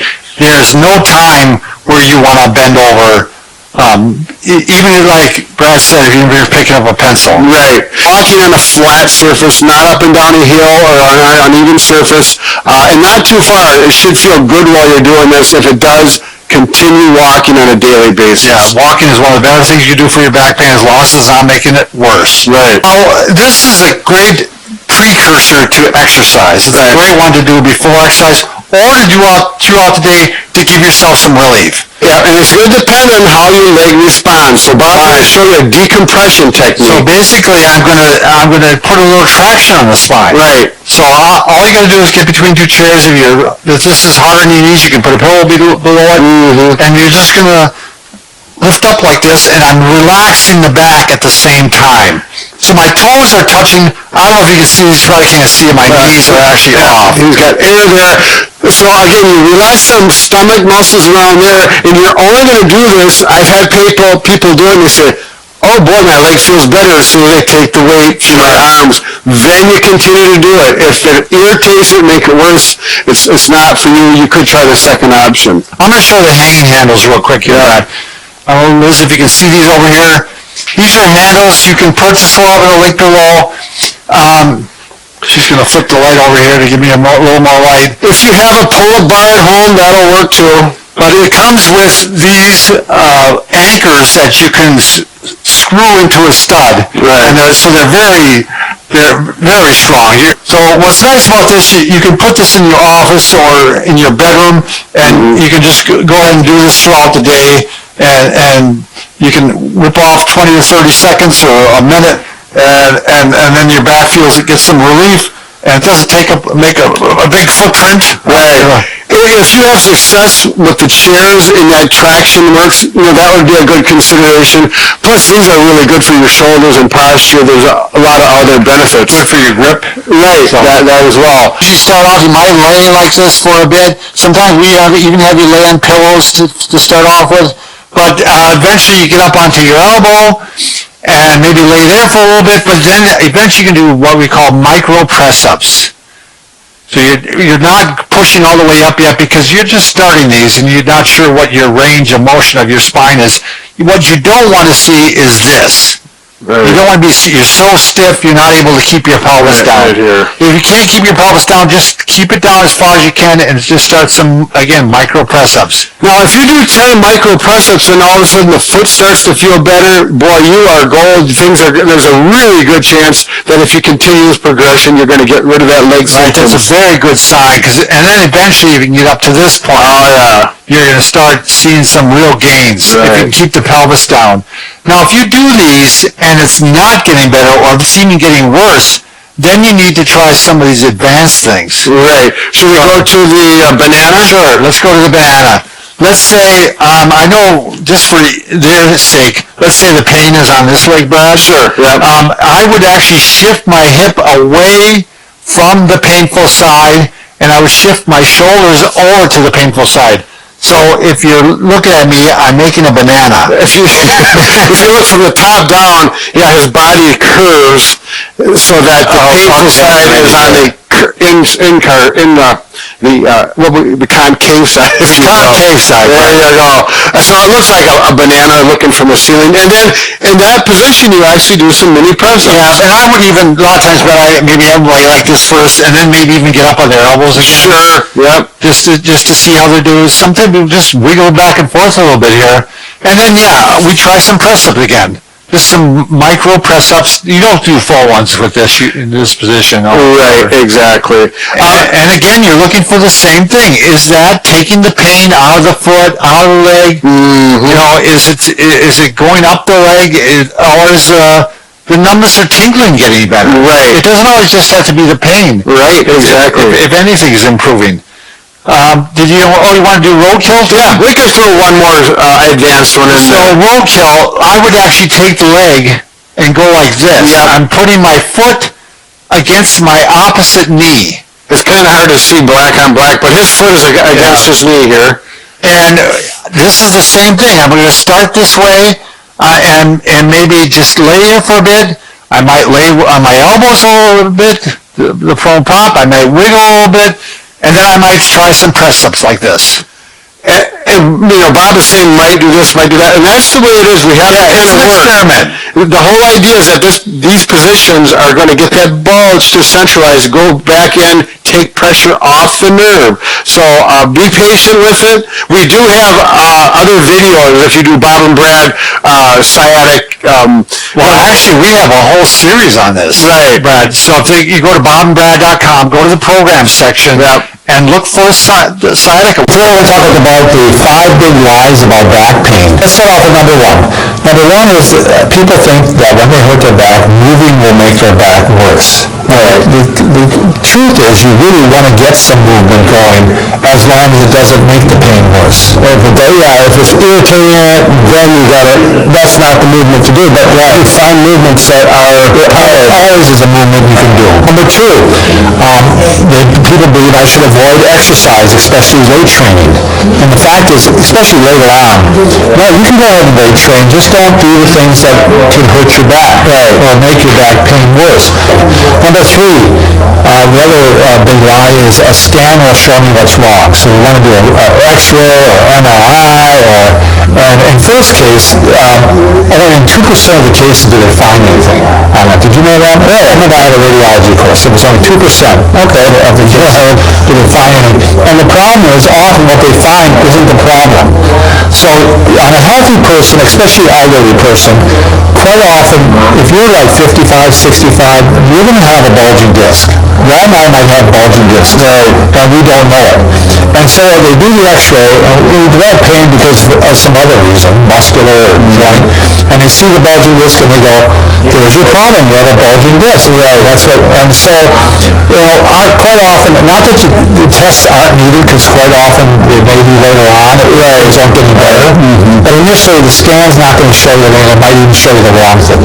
We oftentimes don't need it. We go by symptoms. Right. Well, is there a movement we can do that helps decrease the symptoms? Okay, number 4, I must have lifted something wrong. Everybody goes, I hurt my back, I must have lifted something wrong, and they may have even done it while lifting, but actually the problem quite often, Brad, is sitting. Right. I mean, we're a sitting society now. We just did a video on sitting as a new smoking. Right. But when you're sitting, especially when kind of in a rounded out position like this, on couches or when you're working in the office, that is putting a prolonged stress on the back all day long. Right. So then when you do try to lift something, the back's already weakened and in a bad position. So sitting is more the problem more often with back pain than lifting. Number 5, I shouldn't lie on my stomach with back pain. This is an old belief that, because when you lie on your stomach, you're jamming the joints together. There's a few instances in which, it's not good, like spondylolisthesis, which Brad has, or stenosis. But in most cases, it's actually good to lay on your stomach for back pain, and you might even do some of that bending up like what we were doing earlier, some of the press-ups. Sure. So those are the 5 big lies. I hope it helps you kind of readjust your thinking about back pain, because that can hold you up. What we're going to recommend is, Thermotex actually says, and I know this sounds onerous, but to actually put on the back system 2 times a day for 45 minutes. Now, this, again, for some people, is going to be very easy to do. All you do is leave it in your chair. Yeah. And when you sit in your chair, you go ahead and lean up against it. If you're watching TV at night, that's what I do. Very simple. And Brad puts a pillow behind it so that it gives some back support. Right. Yep. And with Fire and Fred, you have to have the pad one side out, because it doesn't put the Fire and Fred doesn't go out that way. So just it's no big deal. Just make it right. Yep. And there you go. Yeah. Like, and that goes right through the clothes. Right. Right, and you can, like here, I've got this on. The other day, I put it on with this. I had a very thick hoodie on, and no problem whatsoever. I could feel the heat. It takes a little longer though. At times it took about 7 minutes, and I could feel the warmth. It's not a hot warmth; it's just a gentle warmth, and it was very nice. Yeah, when they recommend 45 minutes, they're saying like a 5 to 10 minute warm up period. So really just 30 minutes or so. Sure. Right. Back pain relief using the TENS. There's no side effects. TENS is transcutaneous electrode neuromuscular stimulation or nerve stimulation, whichever one. And Bob, that's all not important, but what is important, it works fast. As soon as you put it on, if it works for you, it works right now. It's not like a pain medication takes like 30, 40 minutes that you kick in. This is going to kick in right away. And no side effects. Right now I have a TENS unit set up. It's on my back. I'm using 4 electrodes, and I really like the feel of TENS units. I'm one of those people that respond, and it's right now. So I'm going to show you how to do it. But before we go any further, I want to emphasize, with opioids, if you're taking long-term for chronic pain and you're taking pain meds and you're having side effects, or you just do not want to deal with the potential of being an opioid, well, you could be dependent on it. Right. Yep. You could get addicted. So with the TENS unit, now the big term you mentioned before, TENS stands for transcutaneous electrical neuromuscular stimulation. Or nerve stimulation. I read it too. TENS unit. sounds better. Right. A little easier, and this is what a TENS unit looks like. There's different manufacturers, but they're all about this size now. They'll have the wires going off to the electrodes or the leads. So yeah, this is a nice device. They do have a quick reference device, sharp, because anytime you get a TENS unit, there's going to be a manual in there, and they go in quite a bit of detail about how it works, and it gets pretty involved and a little overwhelming. So this really cuts to the chase. Right, and you can just follow the simple directions. Costochondritis. So that's another name for chest pain. And if you do have chest pain and you're watching this video, the very first thing you must do is turn this video off and go to the doctor and make sure your chest pain is not a heart attack. Right. You do not ignore it and pretend you can fix it with this treatment. You have to assure that your heart is healthy. Anyways, let's talk about the source of chest pain. You've been to the doctor, you know your heart is healthy, but you still have this chest pain. Let's go to take Sam here. That's why I got him out here for a reason. It helps to understand this.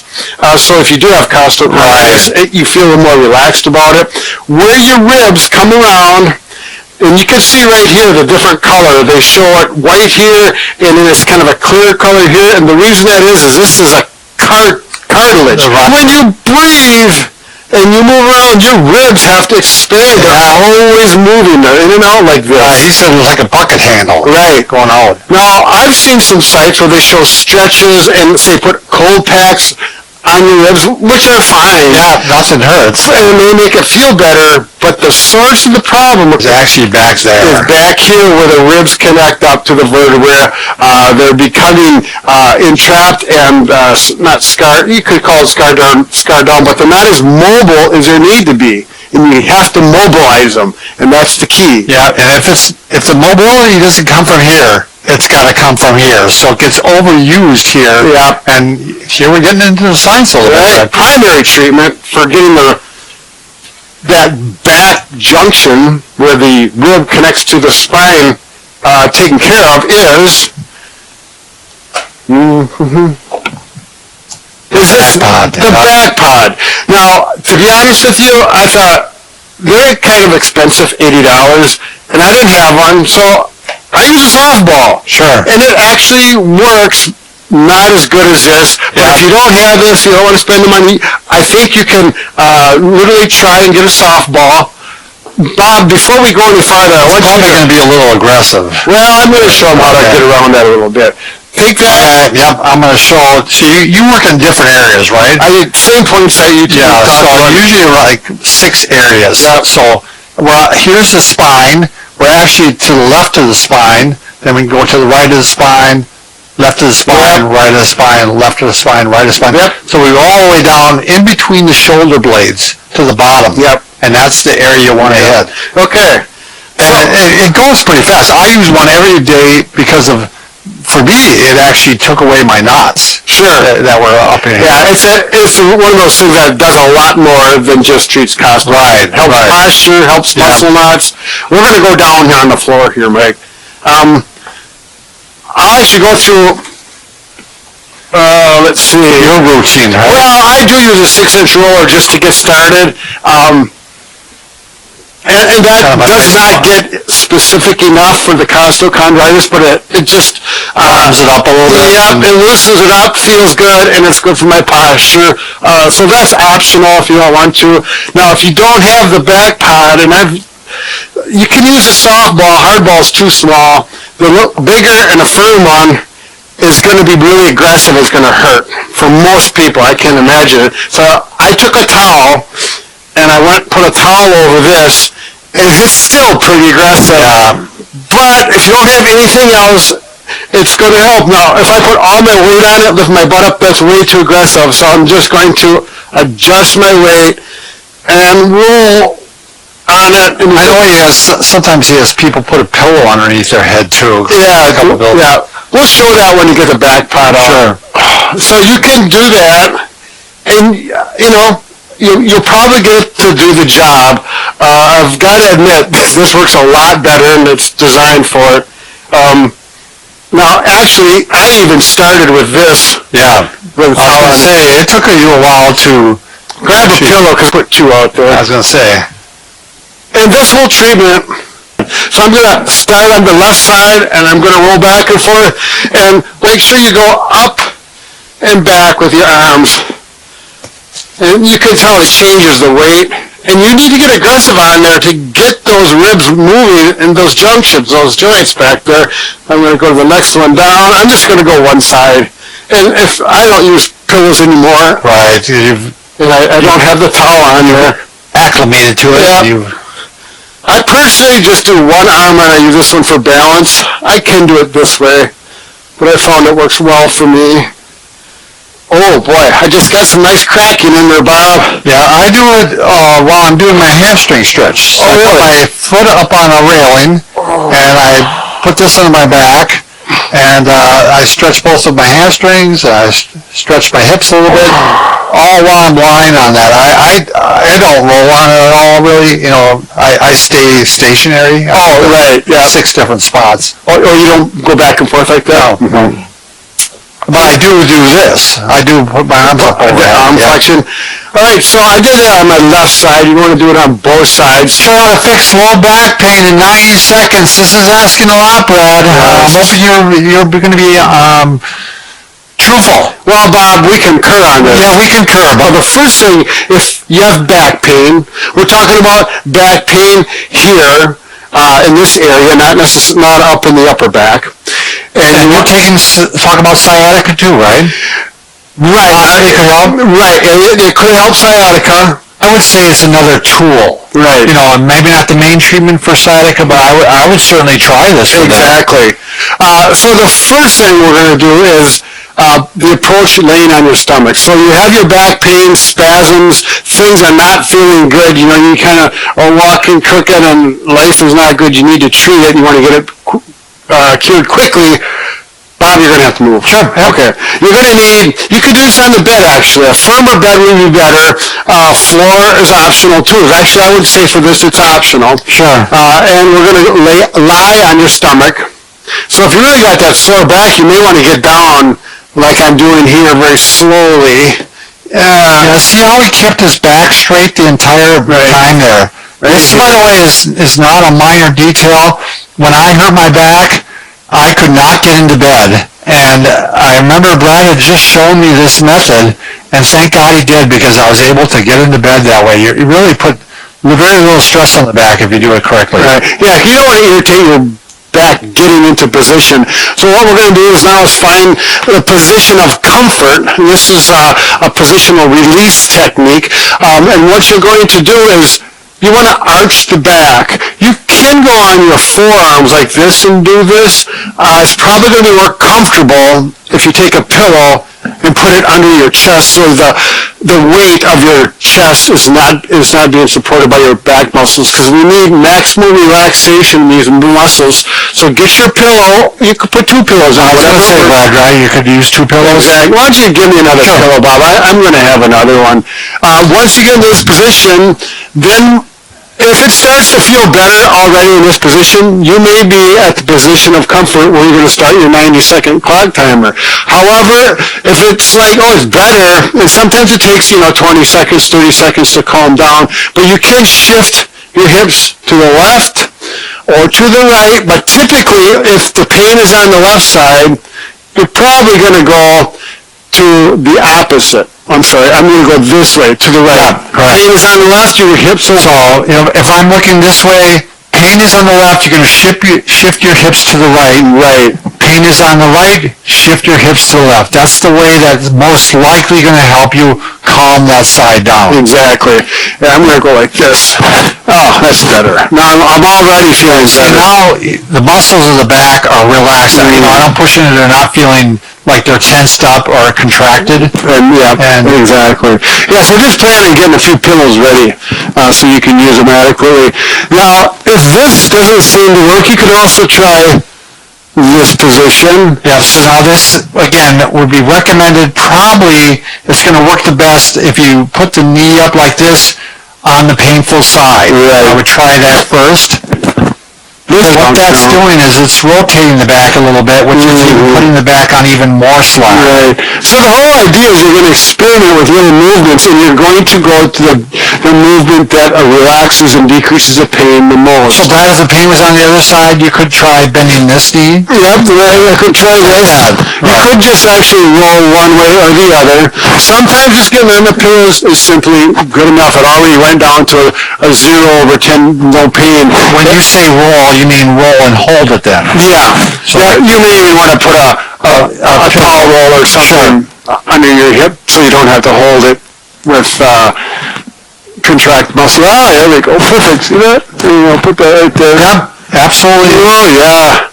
Yeah, so you're going to find that very comfortable. It's really not hard to do. You know, take things you have at home, couple pillows, and have a folded towel ready to go, and place it under this painful side, and see if this calms it down. This is really a great position for your back. So anyways, you're going to find that position of most comfort after you do. And once you do this once, if you do it again, the pain will go right into it. Right, this will go very quickly. And literally 90 seconds minimum. You need to hold it there for 90 seconds. This has been studied. And you can go longer than 90 movement for 90 seconds. And just relax and breathe. And, nowadays with cell phones, you can just put it there and watch. You can put a timer with a beeper if you'd want to. Sure. And when you're done with the 90 seconds or longer, if it continues to feel red, don't go for minutes. I'm talking 90 to 120 seconds. Sure. Then slowly get out of the position. Don't get out quickly. Nothing is done real quickly after this. Look again how he's getting out of bed here. I touched my toe down. Look how the back is completely straight. There's no stress on it. Yep, and now he's going to work his way up, keeping the back straight the entire time.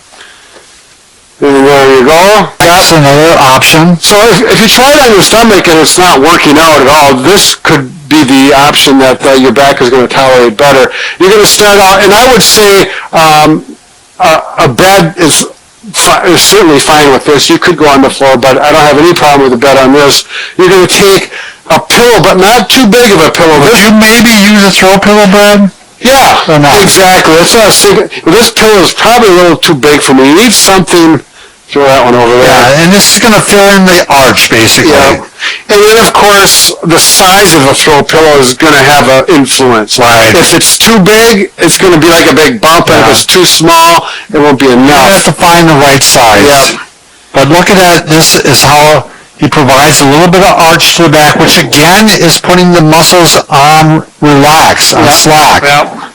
And you usually have to adjust the pillow and kind of squish it around so it gets comfortable. And then the same thing as when you're on your stomach. You can shift your hips.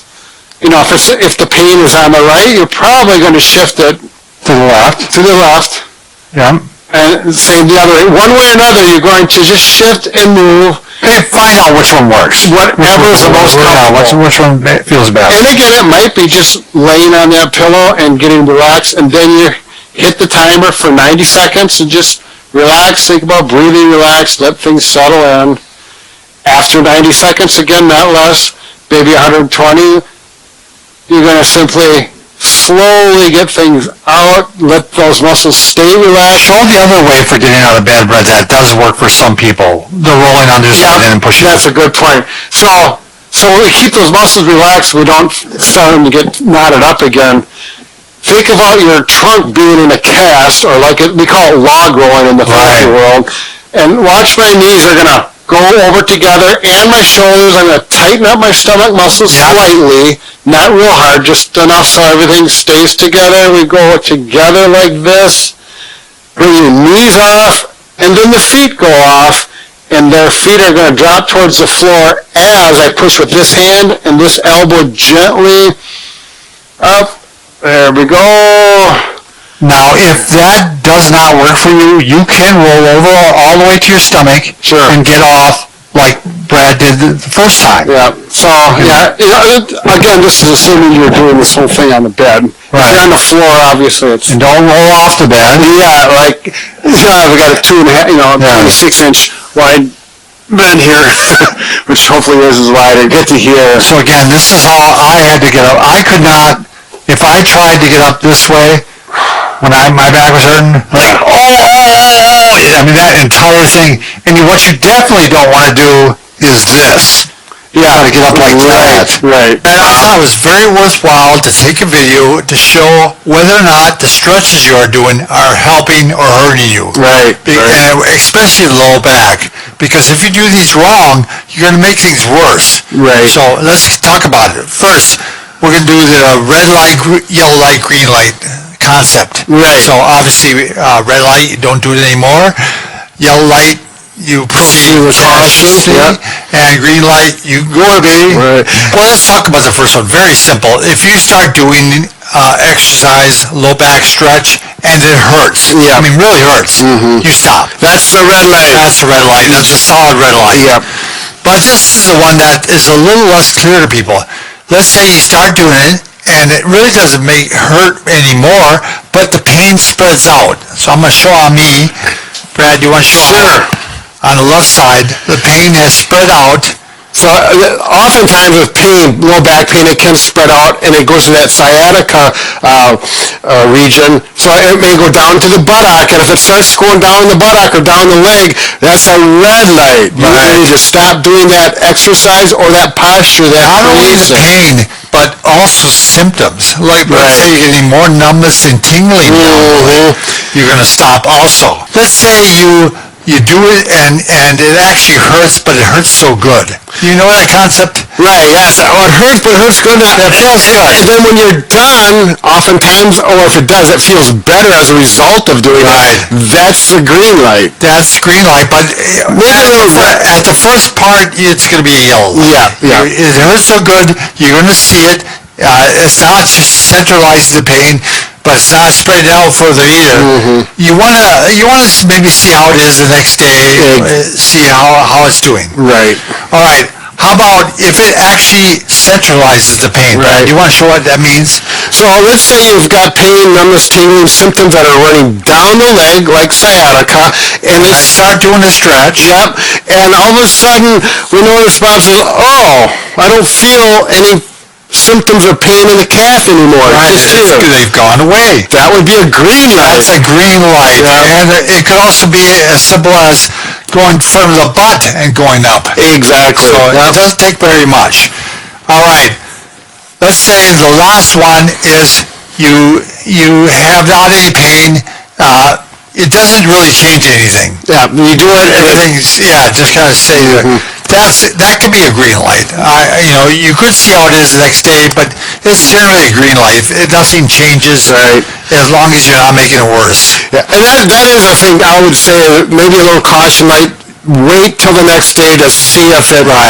Maybe do 10 stretches, and then see the next day how it's done. Right. Brad, you want to talk about sciatica and back pain with sitting, especially in those circumstances where you're like on lawn chairs or you're on bleachers, kind of unsupported seating sometimes, and other times kind of not really good for you, that type of stuff. Right, we're going to give you some information. If you're at a picnic, at a parade, or at a sporting event.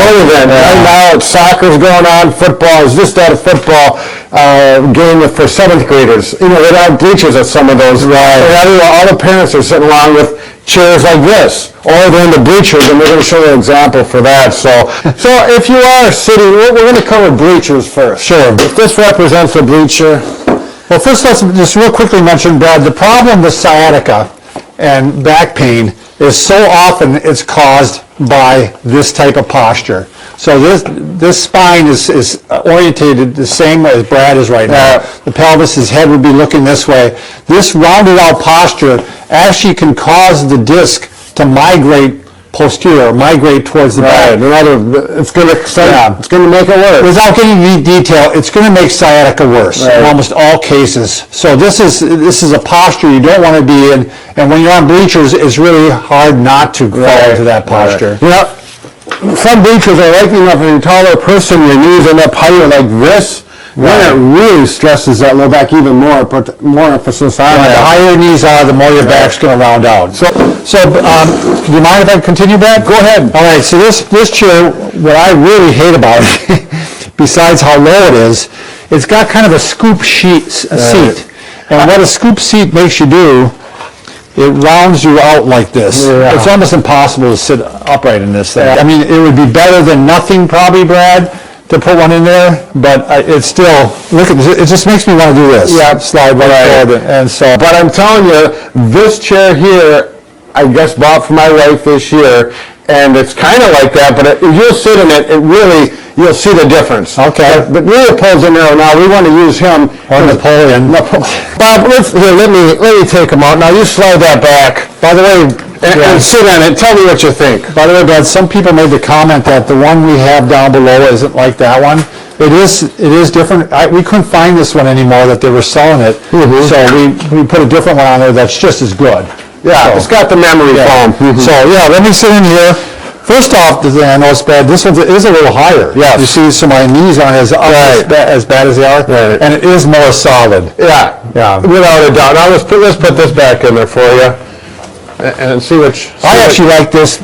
Weird as it sounds, I like it upside down. Well, coming from you, Bob, that's normal. Because it goes down into my sacrum a little more. Yeah. See, this is really good in this chair. Yeah. Because, again, Brad likes this in his car too. Oh, yeah, don't. yeah. But in a chair like this is perfect. Look how upright I am. If you're going to go watch a soccer game, I mean, this is going to keep you comfortable.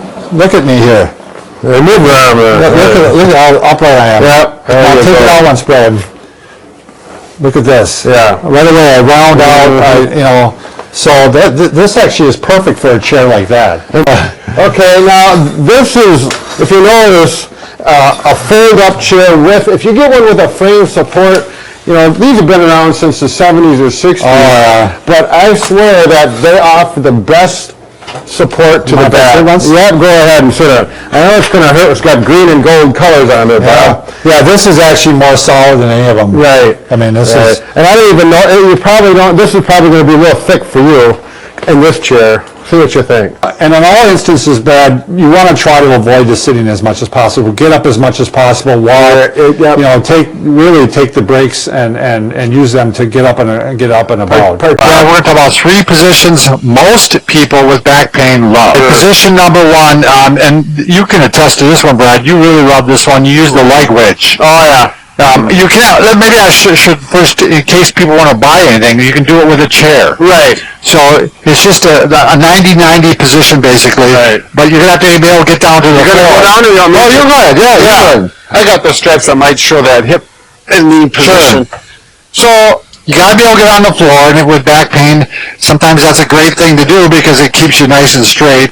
It actually works better if you're up on a furniture like this. Why don't we just do it on there? It's soft. But you can use a chair like this too. Well, when you're taller like me, I would have gone like this, Brad. What? I would have gone like this. Bob's always thinking. Yeah. That is nicer. So, now we're looking pretty comfortable. He's got it's just the heels are extending off the edge. Yeah. It puts the back, the joints aren't jamming together in this way. They're slightly open, but not enough to give you any problems. He's talking about the facet joints between each vertebra. Yeah. I can feel that open up right there So, now. Brad, what do you normally do in this position? You often use an ice pack while you're in this position? Right, exactly. I'll put a cold pack right here. But I really like the leg wedge. For me is much better than this, but this is definitely a step in the right direction. Let's jump right up into the leg wedge, Brad. I just want to, this is how, you can do this too. Sure. But, so, I want to present all the options, Bob. Well, you can, when you're laying down in bed, you could put pillows underneath you too, but they just don't do the same job. It helps, but it's a... We have found people, they like the feeling that this goes along the side, and we're going to show you one, you ready? One problem though, yeah. Okay. If you're really tall like me, my legs extend almost too far over. Yeah. In your case, it seems to fit pretty well. It'd be nice if it was even a little bit longer. Right. So, but even if you have sciatica or just regular back pain, this is definitely something to try. You might try a couple pillows first just to see if you get some relief, and then work on that. Okay, next one, Brad. Okay. Why don't you stay right where you're at? I'm going to. This is one that I think is nice to actually use in the bed or even on your couch. Let's say you want to watch TV. Instead of taking a bunch of pillows and... sure. You know what I mean. If you took a bunch of pillows and got into a bad position here, basically. Yeah, you stack them like this. See how the back is rounded? It's not in good posture. It's hard to even breathe that way, Bob. Right. So in this case, we put it like this, and yeah, it's a lot more comfortable. I guess you'd still probably need a pillow to see the TV, huh? Sure. Yep. You'll know. You'll know. The idea is that we're not flexed like this, which some people, I think... No, the back isn't flexed. That's the big thing here. Yeah. So this is firm. It's got that nice angle in there. It's different than pillows. You could use a roll towel in your low back along with this, and see how that feels. That might give you a little more relief. But oh yeah, that actually gives a little support, doesn't it? It's a little bit big for me, but my back doesn't need much of a lumbar support. Yeah, and that's what's nice about using a roll towel. You can roll it up to the width or the girth that you need. All right, the last one is the one that I really didn't understand. I guess I understand to some extent, but I keep having patients that will say, okay, you're having back pain. Are you sleeping in bed at night? No, I can't sleep in my bed. I sleep in a recliner. And I don't really understand it to some extent. Do you have a theory on why that is? If their back has got stenosis, then I do understand it for sure. Because if you got stenosis, it's you're rounding out a little bit, and it feels better. Right. I always thought maybe it had something to do with swelling too. That if you lay down, your back is going to gather fluid at night. If you and in this instance, it's actually going to go to your feet. And I'm going to do this because it's a lot easier. Put it in there first, get it adjusted. Oh yeah, and then, but yeah, the further you go back, the more. And I always do this. Sure. See, this pillow's a little bit big for me. So then you might use a roll towel instead. Yeah, and actually, I use one of those. A different type, memory foam. Oh, you do? Yep, that really works well. Everyone's back's a little different, and it depends on your chair, how firm, how old your chair is. So there is not one particular support that's going to work for everyone, unless it's adjustable, which we haven't found one of those yet. And, what I try to recommend to people is that as their back pain improves, try to go back into the bed. Those are 3 suggestions, give them a shot, especially if you're having trouble sleeping at night, and see if they, can give you a little relief, because you got to have, in order to decrease your pain, you got to have enough rest. Right. That's a big thing. A lot of healing occurs. Right. Okay, so we're going to talk about how to massage your own low back pain, and we're going to use a lot of devices here. Yeah. But we're going to start off with your own hands. So you just take your hands, and I know you got to have some shoulder motion. Yes. So, I can handle this one too if you want to sit this one out, Brad. But you can use your knuckles, and now first off, you don't go right on the spine itself. You go on the paraspinal. There you go. Muscles on the side of the spine. So you can use your knuckles like that. You can do circles or across the muscle. I think we should mention that important quadratus lumborum that kind of fans out near the down onto the that's underneath the paraspinals. Yeah, you got to get in deep with that, but we'll show you some options for that too. Yeah. Now the one that Barry reminded me of is you can hold on to the fist and really push on the other one. So the fist. Yeah, if you get your knuckles in there, it's hard to see, but he's getting the knuckles. Listen to that, man. Moving on to number 2, Brad. How about you can use a tennis ball, you could use a softball. That's a softball. Right? Yeah, I know that. There's 2 tennis balls. Right, and that's not for a reason. Yeah. A lacrosse ball. Yep, or just this or a tennis ball, whatever. We'll show you. But again, you're going to stay off the spine. Mm-hmm. You're going to go on the paraspinals. Yes. And you're going to roll. Brad, you want to take this? Yes, I do. And I'm going to take the softball because if you have a softball, you can actually do it. You can do it in bed, I believe. Yeah, it all depends how aggressive you tolerate. If you need more aggressive, you need to go on the floor. On a carpeted floor works a little better. But you can hit the spot there, and because the bed gives way a bit, you can actually tolerate using the softball. Mm-hmm. Maybe. Yeah, it's gonna. Maybe it's not love. So he's working right in that spot, lumbar area. Yep. I always find right above the pelvis a good spot. It seems to be tender there. Yeah, that old ilium.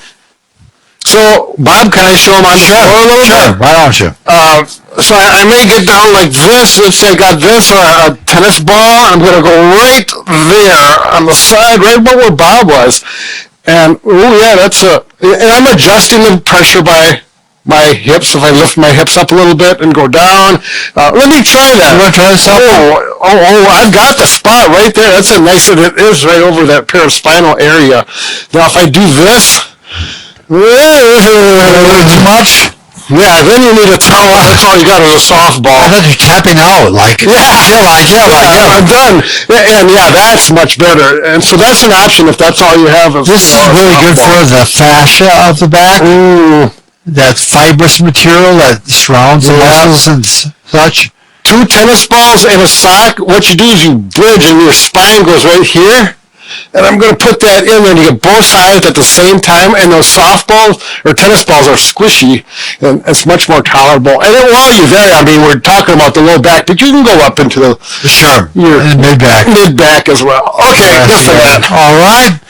Let's see, what are they? Number 3, foam roller on the wall. We don't like using the foam roller on the floor in the low back. It really jams the facets together. It's not comfortable. But you can do it on a wall because you can control the amount of pressure on your back. So it's like this and, and again, this, if you want to go up into the thoracic spine, that's okay, but we're talking about the low back. And on this, I do like to come in at an angle to get in there a little bit, and then I'm going to go the other side. This next one is massage gun, and this thing works really well. So this is where you can hit that quadratus lumborum bread. You can actually you push away the paraspinal muscle, the band of muscle right there, and you try to aim for underneath it. You do need some, I'm vibrating my voice. You do need some range of motion in your shoulders to do this one. Now, you're going to find that really important to stay away from the bony transverse processes or down by if you're getting down by the sacrum. Now, I use the airhead, which is the softest head, and this is considered low back, and I'm very happy when I do this on my SI joints. It's usually just below the belt line on the right or the left side. Get a little bit of the glutes, and I work that SI joint. It's a little bony there. That's why you have to have the soft one. And boy, does that really help that out. That area loosens it up. Yeah, there's 5 different heads that come with the massage gun, and you like the airhead, you like the round one too, right? Yeah, you really need to play with them a little bit and experiment. You'll find out which ones you like.